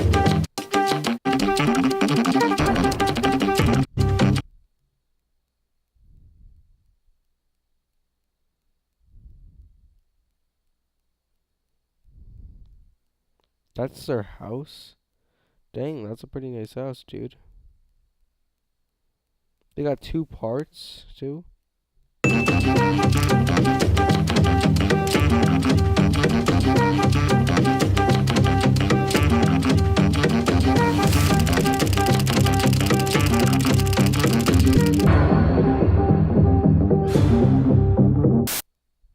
As you can see, it got insane. Tweets doxing me and my friends and family got tens of thousands of likes. I have never seen that in my life. So I just want to talk very briefly about how serious doxing and swatting can be. It's a common thing for people to say that I don't think doxing is serious. In a clip that got a lot of attention from a stream of mine a while ago, I said that if you have 7 followers on Twitter, you shouldn't stress over being doxed. I don't stand by that, and I didn't mean to minimize doxing at all. I had just said before that if you dox people, you are not a part of my community, that I don't support you, and that it's disgusting. It can happen to anyone and it can be serious to anyone. I was just trying to make the point that it's less likely to happen to somebody that's smaller because people have less reasons to target them, and that if they were targeted, they had less reason to actually follow through on anything. But it's just not something that I should have said or something I should have explained, as it made it seem like I was supporting doxing when I just wasn't at all. I have always said that doxing is extremely serious, swatting is extremely serious, and I don't think people even realize how serious. It's not just haha funny, send a pizza to someone's house. It's attempted identity theft for my family members and friends, credit cards being signed up for in people's names, fans or people who dislike you showing up at your house or your family's house to try and break in, trackers being put on your family members' cars, people showing up at your little sister's job, SWAT teams being called to you in your family members' houses, bomb threats and the FBI having to make sure you're okay, people calling your 80-year-old grandma pretending to be you and terrorizing her. That's all stuff that has happened to me, my family, and my friends. They're not hypotheticals. Wow. This isn't just that you don't like Dream. It's not just me whose life you're putting at risk and who you're harassing. You're going after an 80-year-old woman who has done nothing to you. It's not just me you're hurting when you make up lies or spread horrible things. It's the 50 employees I have who also have families and lives. It's all of my friends and anyone that's ever been associated with me. It's my family, my grandparents, and most importantly, actual victims who have gone through traumatic things. And that's not even talking about the stuff that hasn't happened to me, but has happened to other people. people, pets, and people being shot by police officers during swattings, people breaking in with a gun to kill a YouTuber they don't like. It's incredibly serious, and it's not okay. That wasn't even the end of the craziness though. That was the beginning. Because then, during the midst of all the Nicholas drama, someone tweeted out this, accusing me of sexting a 16/17-year-old girl named Jamie. Because I was currently the internet punching bag, and it was proof that the punching was justifiable, it was spread very quickly, without a lot of questions being asked. Before I break it down, I want to immediately say that this is not true. I did not groom anyone, I did not groom Jamie, and I would never be inappropriate with someone underaged. When they posted this allegation, attached was a video. That, of course, went viral. It was a video from another phone of a Snapchat being opened, supposedly from Dream, that had moaning in the background and a very sexual caption. This is the clip in its entirety without audio.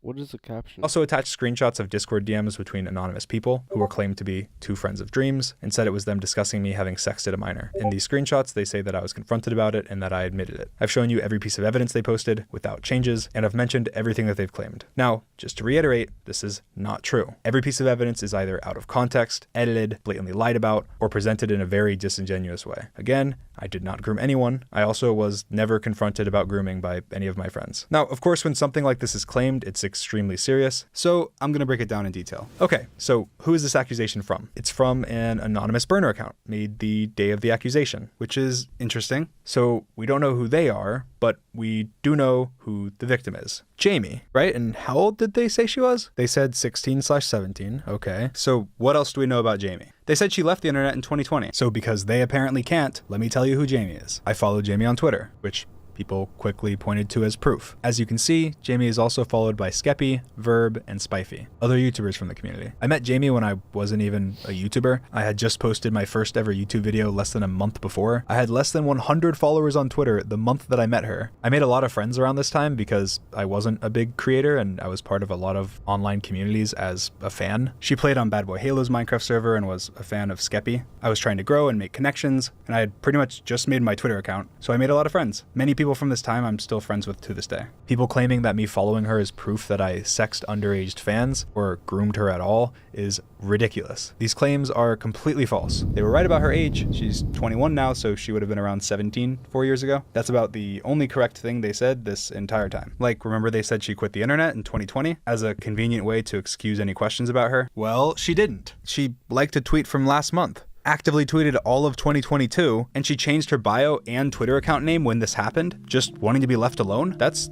interesting. And she actually— Wait, how do you change your Twitter name? Tweeted saying she only privated her account because some of her IRL friends were finding it and she didn't want them to. I wonder why they lied about that. Maybe because the person who's claiming this doesn't know Jamie, doesn't know anything about Jamie, doesn't know me, doesn't know anything about me, and is being malicious and making up whatever they can to end my career. Let's talk about some other stuff. They also said they posted the videos with permission, which of course makes the videos seem much more real. Well, it's apparently me, and I didn't give them permission, and it's apparently sent to Jamie, and she didn't give them permission. She quit the internet. She couldn't have. They even critiqued Moist Critical for his video, saying how terrible it was, claiming that I admitted that the Snapchats were real, which I never did. In their original tweet, they notably say when she had her age in her bio, which seems oddly specific, just to remove the few people that would say, well, what if he didn't know her age? When even in their own proof, which is random Discord messages with no context or who the messages even are, in another part of their screenshot, anonymous person number 2 says this, but for some reason that's cropped out of their tweets because they don't even know what the screenshots they're using as evidence say. They don't care about the truth. They're just making things up as they go. And because it's a claim against me, people will just believe it. They can say Jamie left the internet. No proof, but I guess she did. They say they got permission to post these videos. I guess they did. They post a video of Snapchats. Say it's mine. They never show the Snapchat profile or any proof that it's my Snapchat, but I guess you can't change your Snapchat name for free to anything at any time as many times as you want. So it must be Dream. No more evidence needed. They're telling the truth. Even with what little context and evidence they have to crop things and lie to try and hide the fact that they know nothing. But the burner seemed so confident. They couldn't be being malicious. They even put in their bio that if Dream reached out, they would personally give him their information so that he could sue them because everything they were saying was 100% true. Oh, what? That's not in their bio anymore? That's weird. I wonder why they removed that. They did reveal who they got the original screenshots from. So let's see what that person has to say and why the burner was so confident in their claims. Quote, I don't know Jamie. I've never known her. I've never had a private or a public interaction with her at all, unquote. Wow, seems like they have a whole lot of information. So I reached out to them to try and find anything that I could find to find out what this was even about, because I've never been confronted by one of my friends for grooming, and I've never groomed anybody. So I found out who was anonymous in these messages, and let's hear what they have to say. These screenshots are extremely out of context and used disingenuously to tell a story about Dream that isn't true at all. I haven't spoken to Dream in a very long time, but to my knowledge, he has not interacted with underage fans inappropriately or in any way that could be considered grooming. These DMs were posted by the burner without my permission and without ever contacting me beforehand. They were sent to the burner by a vulnerable person that was upset and being taken advantage of while under the influence of alcohol. I want to be anonymous and stay completely out of this because all of the terrible stuff I've seen happen to everyone mentioned on both sides is very scary. This conversation was private in my life, and no one deserves to have their personal life dug through because of anonymous people making false claims without knowledge or context about anything they're saying. This person was not involved at all and did not consent to anything. Now, if you're a little confused, I am too. This is a burner account making up things. Their story makes no sense. Okay, so let's just summarize this. This allegation is not from a victim. It is from an anonymous Twitter account that was made the same day as the allegation. This anonymous person claims that I groomed a girl named Jamie. They did not ever contact Jamie. They did not know Jamie. They got none of their information from Jamie. They even incorrectly said that she quit the internet years ago when she's still active to this day. They posted videos claiming to be from me to a minor. They never showed proof that it was from me or my Snapchat profile. They never showed proof of who it was to. They cropped context from screenshots, lied publicly and said I admitted the videos were from me. They falsely alluded to the fact that the victim gave them permission and ended up causing massive harassment and terror to Jamie, who they said was a victim of mine. The person in the screenshots claims that I'm not a groomer, that they're extremely out of context, and that the burner doesn't even know what was being discussed, and that now their personal life is being dug into due to an anonymous burner account. On top of that, no one even taps to open the Snapchat. There's no finger, you can't open snaps with a button, but it doesn't even matter because you can see that no buttons were pressed. So how did it open? Nobody touches the screen. You can't open a Snapchat without tapping the button to open it. So ignoring the fact that there's no proof it's even me, how is this video even real? How did it open? The video doesn't even make sense. People have also pointed out that frames are missing and that the normal Snapchat animation doesn't play at all. But despite all of that, hardly anyone asked any questions. If you replied asking any questions, you got called a groomer supporter. Despite the fact that the proof was a video of a video of a video from screenshots of DMs of screenshots of DMs. You have to go 4 people deep to find anyone that has ever talked to Jamie. I'm not even in any of these screenshots. And the video of the video of the video has like 10 frames where you see the name Dream. Most people spreading this did 0 research. But wait, they reported me. They even reached out to the Orange County Police, my local police. They put it in writing, put their name on it, and solidify that their claims are correct. Thank you for calling the Orange County Sheriff's Office. To continue in English, press 1. No way, this dude called no way, this dude actually just called the police. Oh my god, this is about to be crazy. Alright, let's watch. To continue in Spanish. My name is...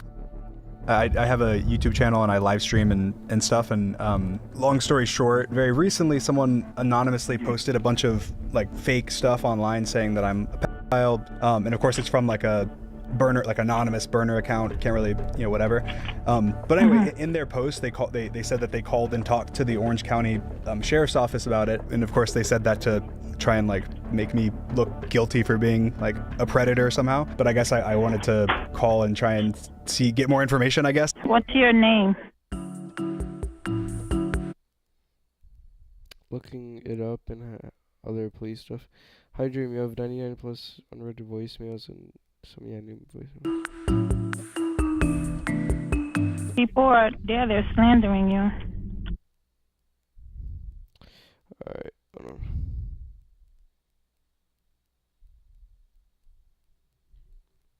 There's nothing, and this is we have a very broad database. Nothing, no interaction. I did last name, first name, last name, nothing. 0, nada. So there's nothing. no like no reports been made. Reports, anything?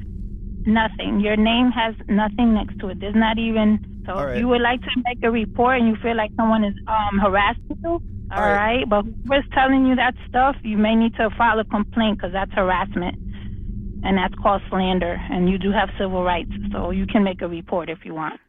Okay. All right. Thank you so much. All right. Merry Christmas.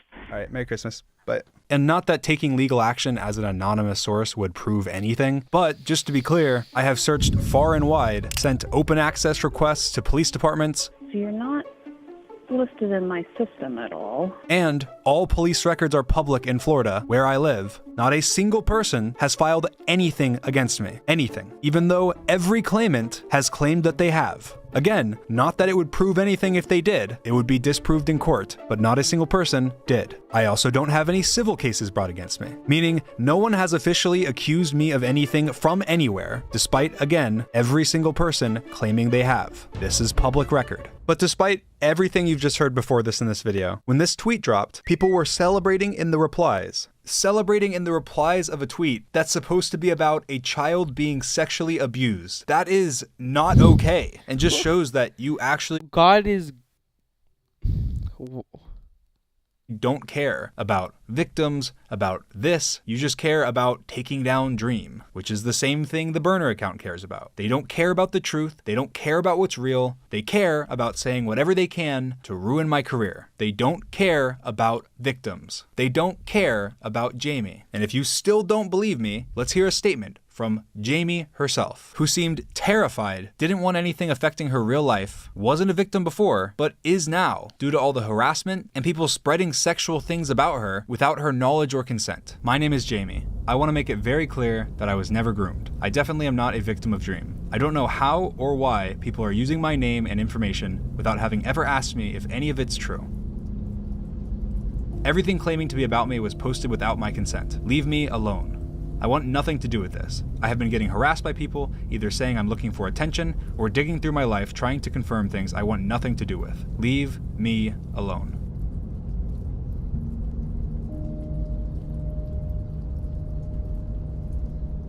Jamie's Twitter account. I just want to look at the description really quick.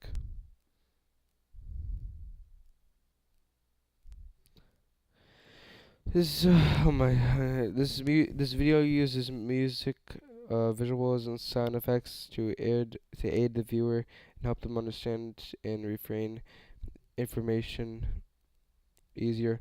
Serious topics are not drama. These lies were spread to hundreds of millions. I can only do my best to make sure the truth can be consumed as easy as possible. I believe that everything in this video is extremely important, even though addressing the more serious accusations is much more important. The foundation of some of these claims, including some other false claims that were quickly debunked, was built on me being a creepy, dishonest person. Addressing the core issue before then presenting my response was something I felt could never be avoided. This does not devalue the importance of a single topic discussed.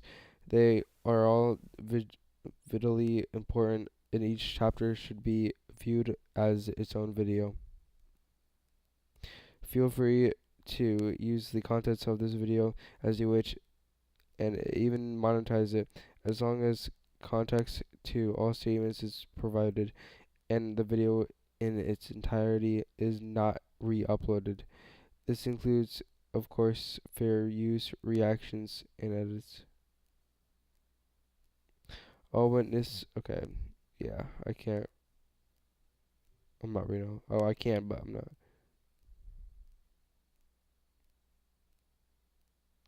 Alright. Damn, this thing is up to 300,000 views already. It's actually not a lot for Dream. You should have more, like 1 million. Got locked for suspicious activity after she was blocking all of her friends, so none of them would see the thing. Chaos is spreading as I finally got my first advertisement. That's the first advertisement I gotten. Maybe just turned on the ad revenue. Chaos is spreading. Another as one. More mysterious portals have appeared across the Damn, I'm getting all the advertisements.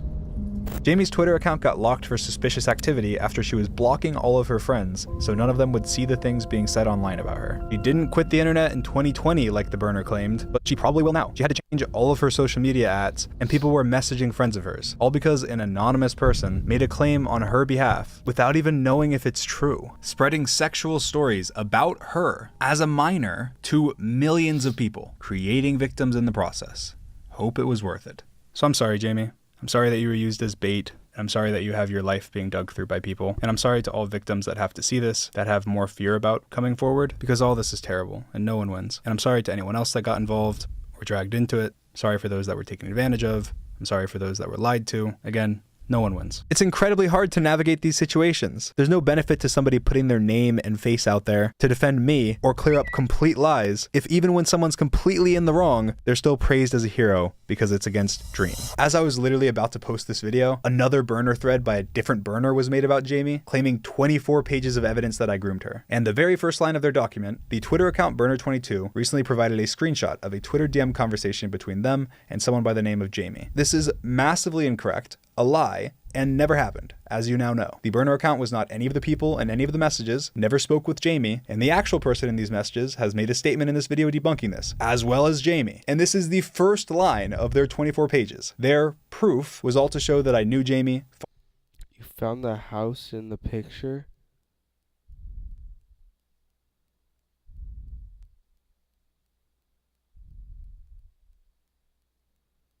Are you serious? Are you actually kidding me right now? You found his house? Maybe I'll look at that later. I don't know. All of Jamie, and that Jamie was a minor. All things that they didn't need to That's crazy. stalk her to do. Congratulations, you doxed Dream. What's up, Rufus? Whatever you call that dude. What's up? Maybe let victims speak instead of... Rufus, get on Call of Duty in 9 minutes. Digging into their lives. Their proof digs so much further into Jamie's life, including by stalking 4-year-old Jamie was a minor. All things that they didn't need to stalk her to do. Maybe let victims speak instead of digging into their lives. Their proof digs so much further into Jamie's life, including by stalking 4-year-old Twitter accounts of hers using the Wayback Machine, so that even content that she deleted and content from her private accounts are now being stalked. Leave her alone. This tweet has 40,000 likes in 10 hours as of me making this. This is ridiculous. Anyways, I tweeted when I first saw this claim, pointing a finger at someone that I thought was behind the burner account. I was messaged by multiple friends with proof linking them to the account. They were the only non-anonymous name on any of the screenshots, have a massive dislike for me, and were actively replying to the allegation. So my obvious assumption was that they are behind the account. This person used to be a friend of mine many years ago, and we are no longer friends for unrelated reasons. They claimed since that their only involvement was that when they were drunk and having a manic episode, that they sent some screenshots of stuff into a group chat with people that were asking them questions. They claimed that they have no other involvement. They said they don't know where the videos are from, that videos were never sent to her, and that the screenshots in her DMs were pictures and not actually videos. She claims that she did not send the screenshots, claiming that I groomed anybody, and that she had nothing to do with them being posted by the anonymous burner account. Now, if this is true, which I can assume it is, it's just another horrible thing the burner account did. Taking advantage of a drunk person who was not having a good time and using their past with me to try and get dirt on me is just ridiculous. Now, I don't know who's behind the burner account because it's an anonymous account. And unfortunately, they were... This poor guy. Let's just watch the conclusion. What's this? Won't be that way for long. Okay, XQC. I know you're probably watching this. I want you to address this. What do you have to say for yourself? It's irrefutable proof. Look, here it is on a second phone. Prove to me you didn't send me this video.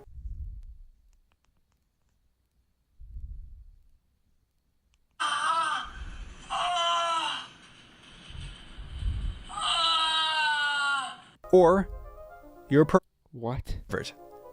Forever. And everyone watching this will now know it. Or Pokimane. You've been getting some hate for your cookie prices recently. And I don't mean to expose you, but you did say this to me.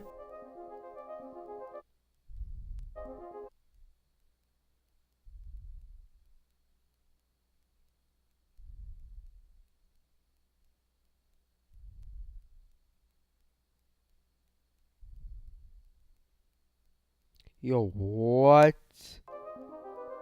And I think that's disgusting. What do you have to say for yourself? What more proof do you need? I also have the cookies she sent me and a signed note from her. This is irrefutable evidence.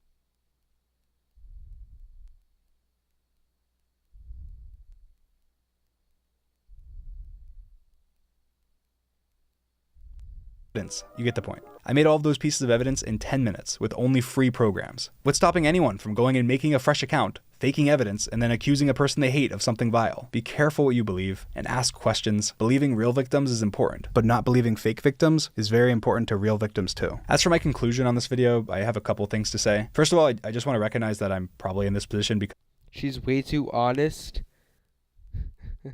of myself. The people that made these claims undoubtedly had unhealthy parasocial relationships with me, and that's why it's gotten to this point. I want to and will do anything I can to denounce this. My view on fans has shifted slowly over time, jumping massively when I face revealed and actually got to meet fans in person, which made things much more real and massively changed my perspective. I think it's incredibly unhealthy to be obsessive with someone, and I also think that it's clear to anyone that's stepping back and looking at these situations that people obsessively hate me and are making up lies about me, which is... Yeah, I had that, but also because of parasocialness. Parasocial love turned to parasocial hate. And I have no doubt that the anonymous people making these fake allegations were once big fans of mine. I grew up being a massive fan of football, and I had jerseys of my favorite players and was very passionate, so I've always related to stands in that way. But my passion never turned to obsession, and I never truly realized how serious it can get, even sometimes when people were literally telling me. I think that part of why I'm in the position that I'm in right now is because I started pulling away from my fans after my face reveal. Meeting fans in person made things much more real, and I wasn't so chronically online anymore because I actually had real life and things to do. I think that the fact that I'm a very relaxed person overall that has relaxed boundaries has encouraged that type of behavior too. So I'm just going to re-clarify some of my boundaries. One, I don't support any sexually explicit art of me or my friends. It never bothered me personally that much because I don't really care about anything, but it is just weird, especially if you're a minor and drawing anything like that. That's gross. I don't support anything inappropriate for minors at all. Art, TikToks, comments, anything. It's gross. 2, serious shipping is bad. I think that prying into people's private relationships, being deeply speculative or anything like that is terrible. I don't mind jokes. I don't mind doing it for fun, but anything serious really crosses the line. Again, I've always found it funny being shipped with George because we're not dating and we're friends. But if you genuinely think that we are dating and it's part of your personality or you obsess over it, you need to get off the internet. That is not healthy. I'm sure I'll make more clarifications in the future, but I just don't want anything weird. Don't obsess over me or my friends. I deleted a video called Stands on my second channel that I made a while ago that I don't necessarily view the same way now. That doesn't mean that I don't appreciate you as a fan, but again, just be normal. Be the passionate fan, not the stalker obsessive fan. I've already had people with access to all of my accounts for a long time, but I will be slightly changing how I use my accounts now. At the end of the day, I do just want to make Minecraft content and have fun with my friends. That's it.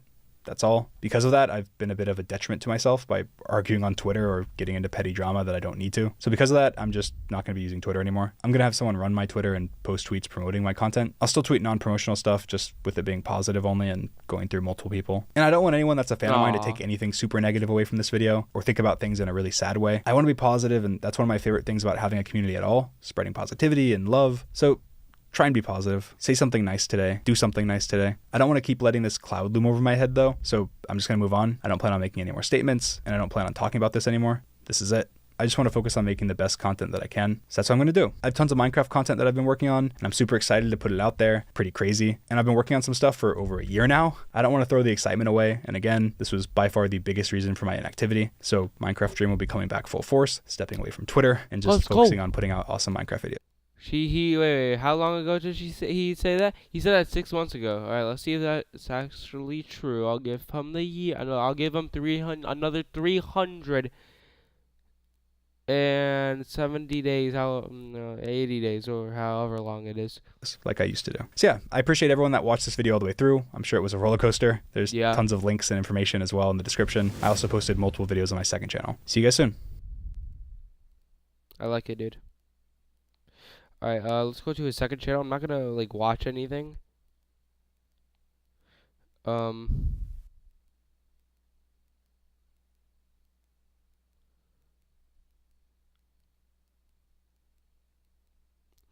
But what I want to see is just what he posted.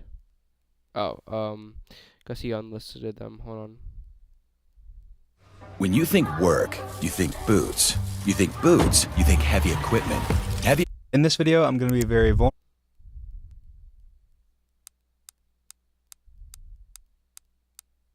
Are these just 7 minutes of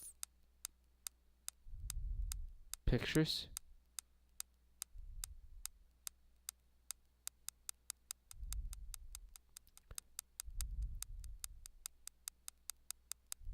That's a very nice beat. Yeah, this is unlisted.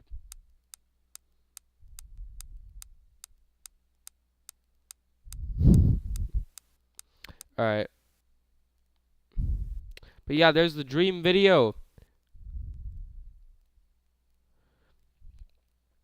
I'm gonna hop on Call of Duty Mobile for a couple minutes with Mr. Mexican, and we're gonna play together. Maybe.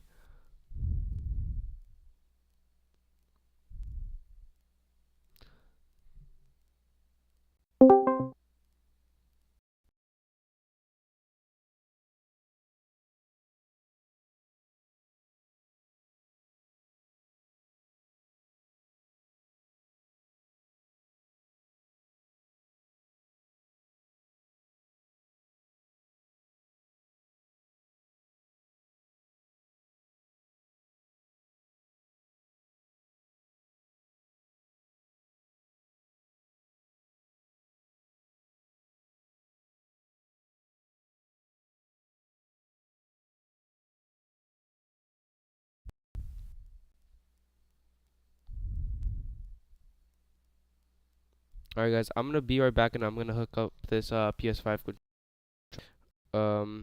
but I'll be right back.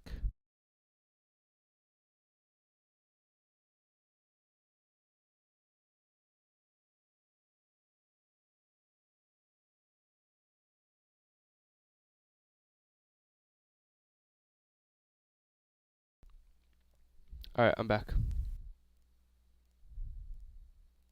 But yeah, while I'm playing Call of Duty Mobile, I'm gonna give my thoughts on the video maybe. I think that it was a great video. He probably put a lot of time and effort into it. All that stuff.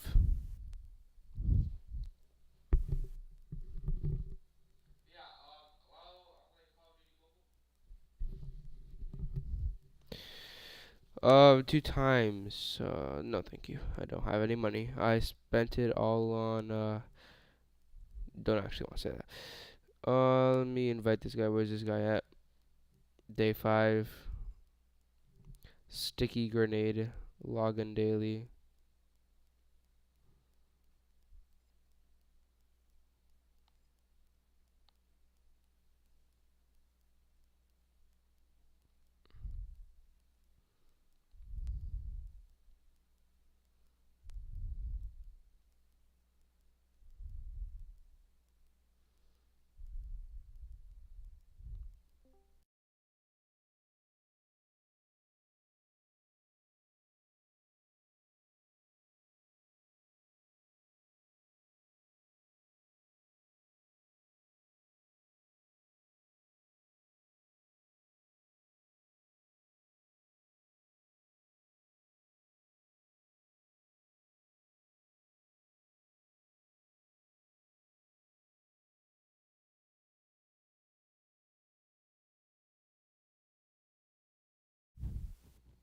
I don't know if he's hopping on or not.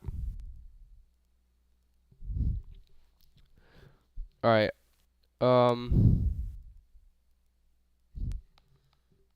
Yeah, I don't think he's hopping on. I mean, all he does is mute when I call him. Very weird guy. Alright,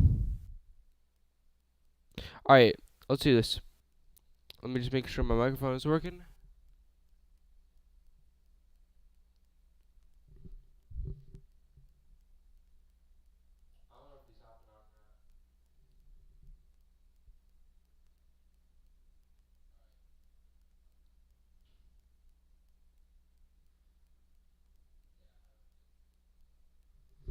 Alright, we're good, we're good, we're good.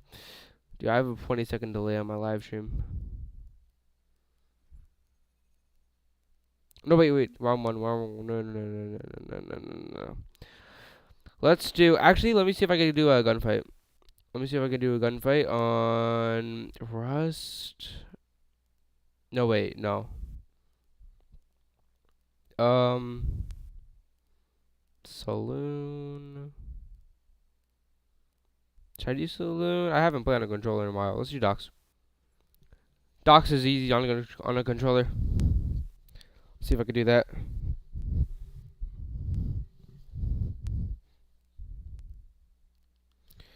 this game mode is like nobody plays this, and plus I'm on a controller, so less people are gonna be on a controller. But I just want to try to make sure, you know.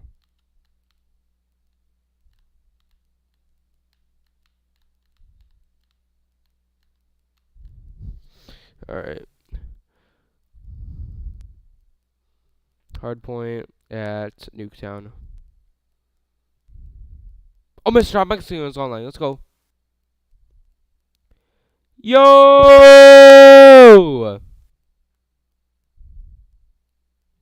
Are you there? What's poppin', brother? Oh my God, everybody. Adam and Eve. All right. Want to do a battle royale or this?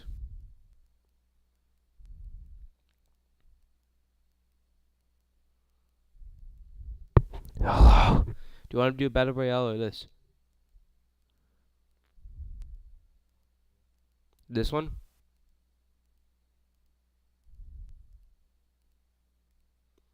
All right, let's just do this one, I guess.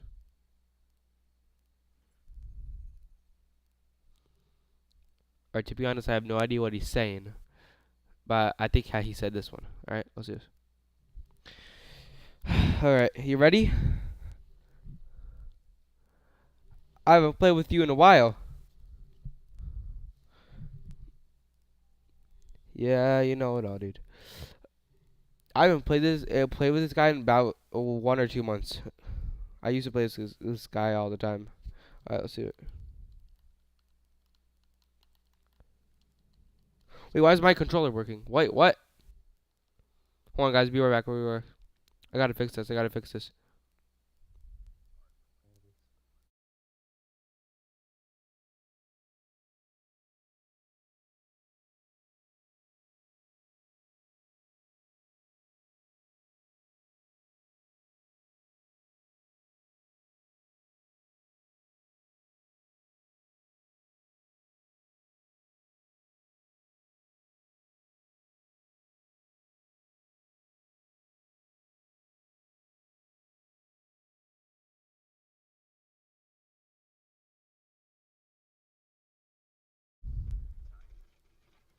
All right, guys. We're back. We're back.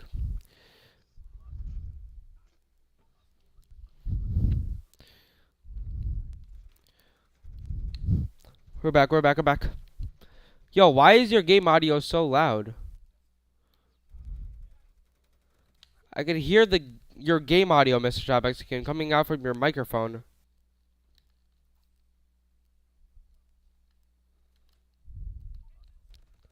Oh, come on.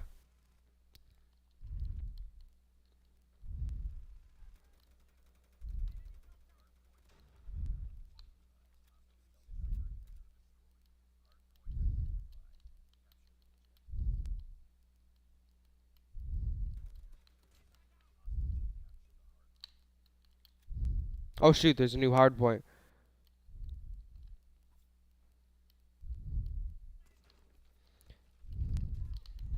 Get me out of here.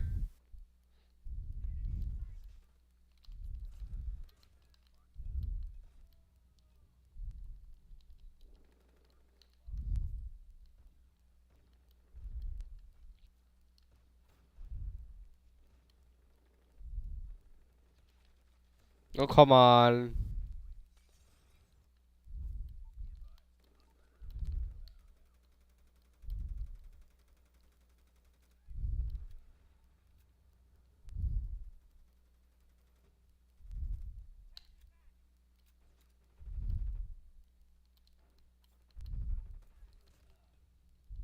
Come on.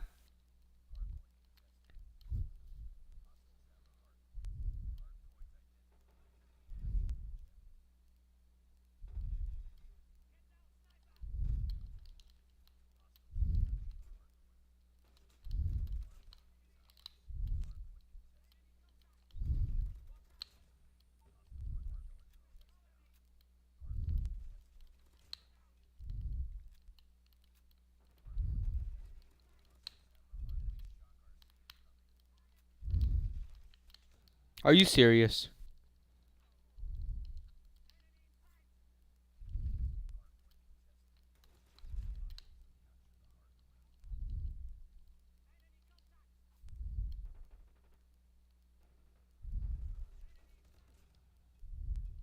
Got one.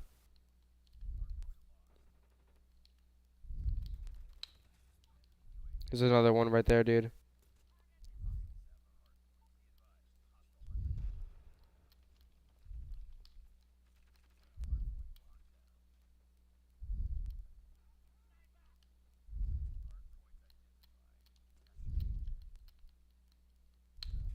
Shoot.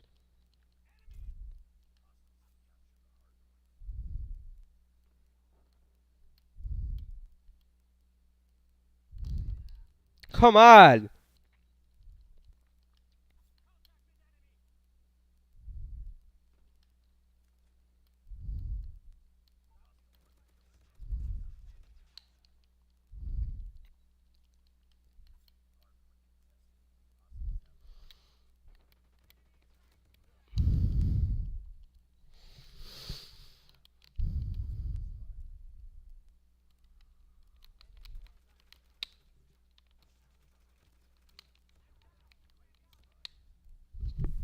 We lost, dude. Our team sucks.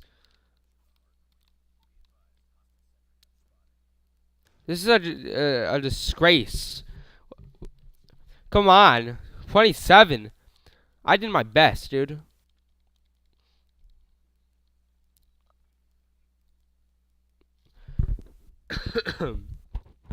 Alright.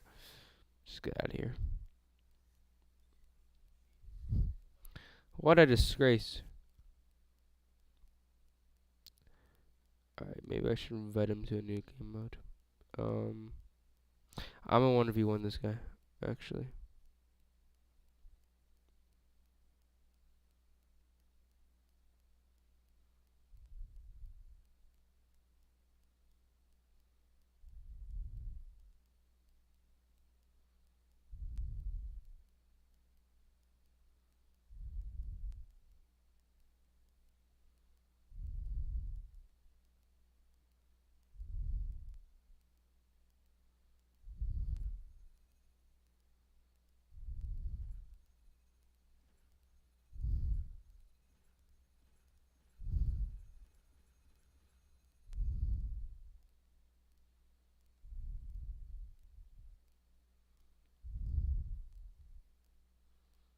How do I invite people?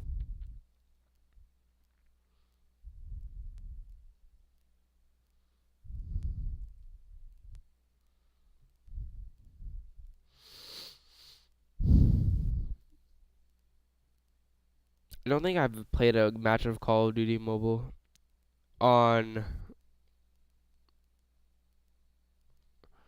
a controller before. On Battle Royale, I meant.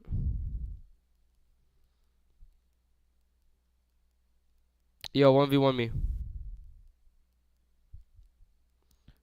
Pick a team, pick a team. You want this one?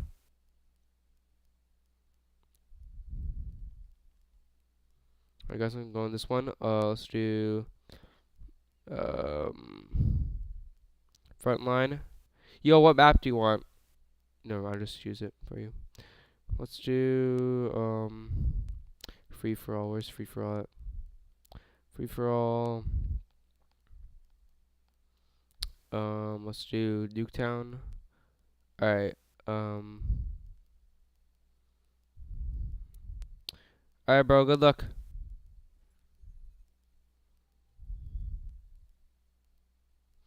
And I also got my 1v1 layout, especially for this occasion.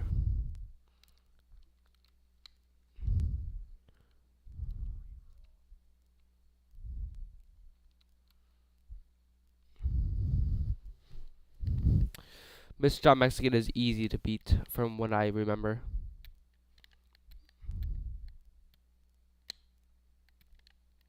I'm gonna knife him. Too far away. Oh my god, I suck. I suck on a controller. I used to actually play on a touchscreen.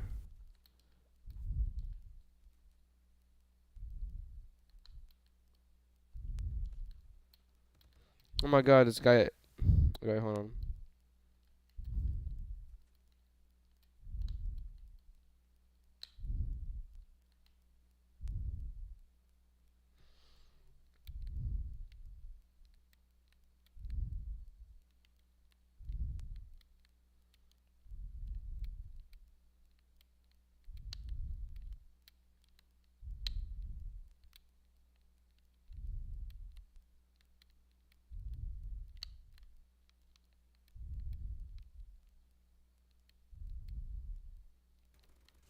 Here we go. I don't know if that's camping or not.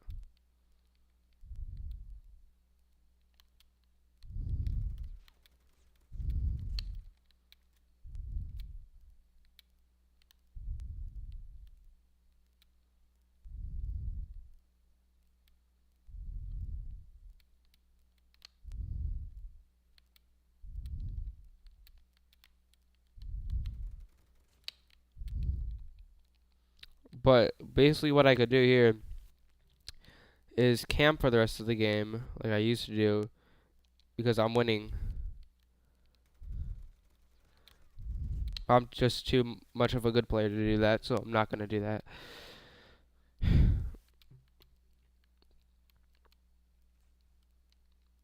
Okay, my power upper is ready. Oh, shoot.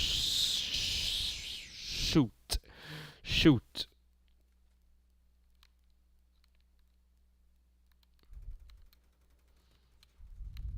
Oh my god, I gotta actually lock in here.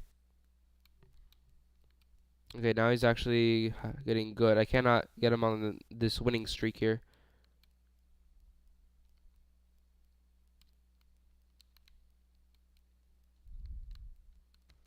Oh my god. Okay, I'm using my power up next time I see him. Which would be now, I think.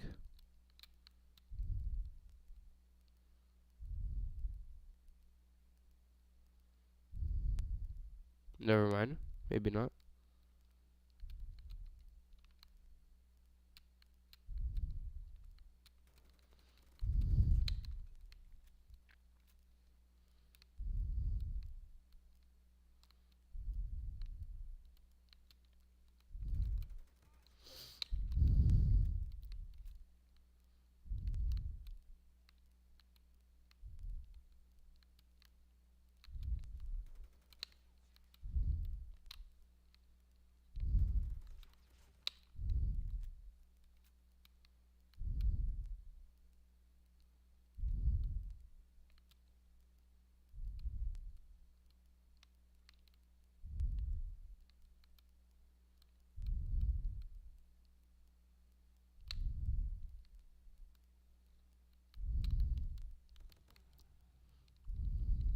Okay.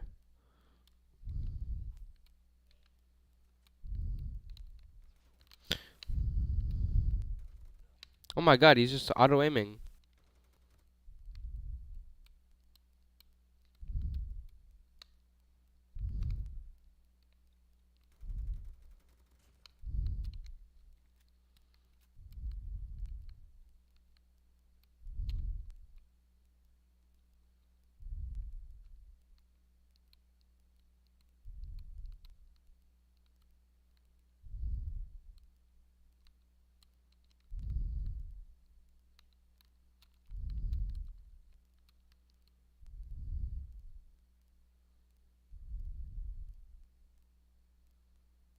I hear him.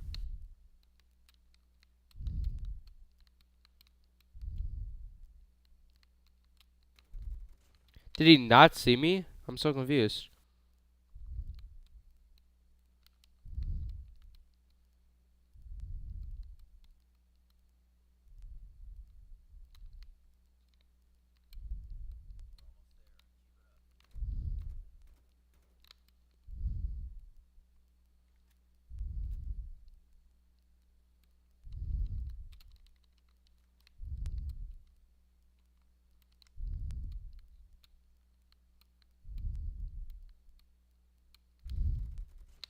Nice try. He tried to switch you in a grenade. He always does that. He always tries to switch to the grenade. I'm surprised that he doesn't do that lately.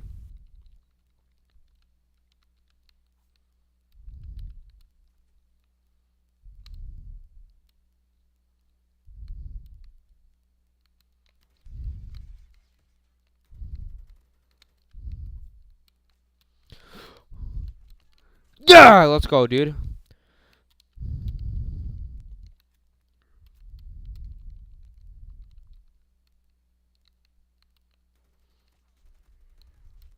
Oh, I should have used my power up.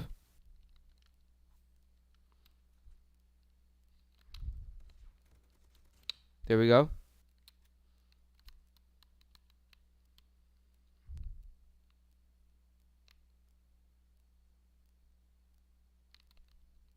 Oh shoot.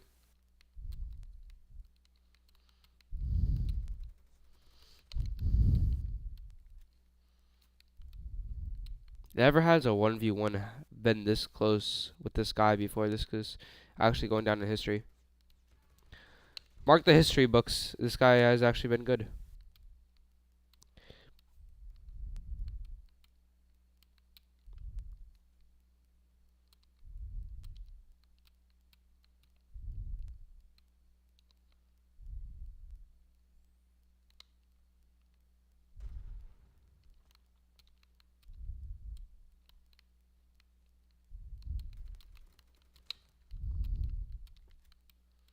Alrighty.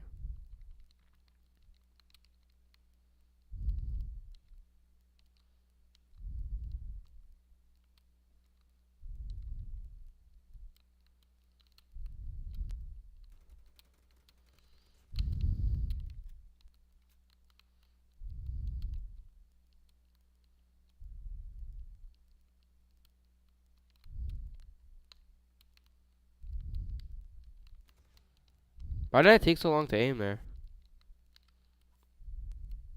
Got 2 minutes and 15 seconds left.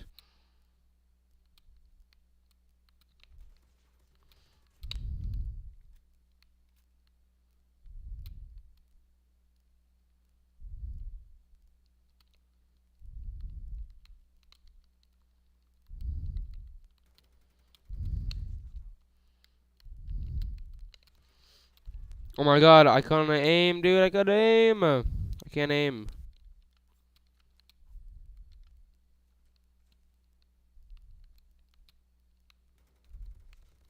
Oh my god.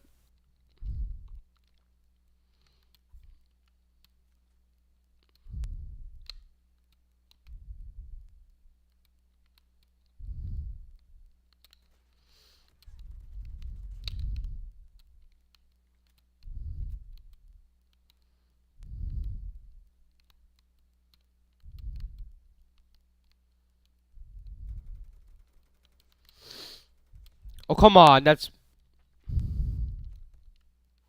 If this guy actually beats me.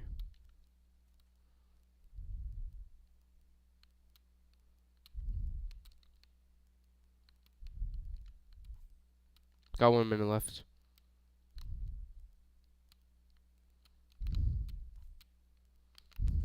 That was too easy. He didn't even fire a bullet at me.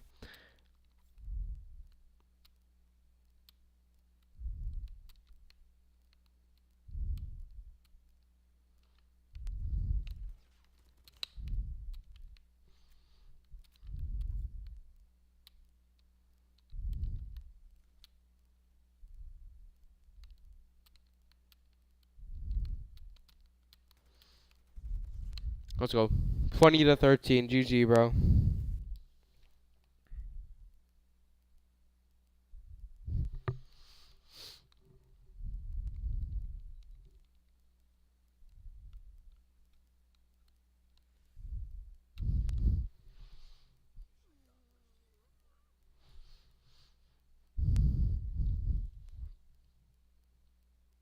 Yo, dude. Oh my god, he didn't even... He just left. Bro, rage quit. Yo, come back. Come back here.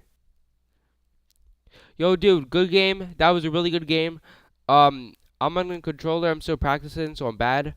Um, but yeah, I can see that you're getting better. I could really see that you're getting better.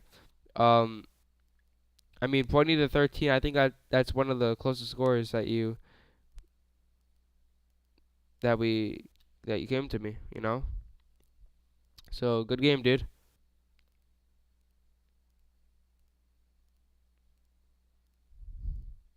Is his mic broken? Is his mic broken? Good game, bro.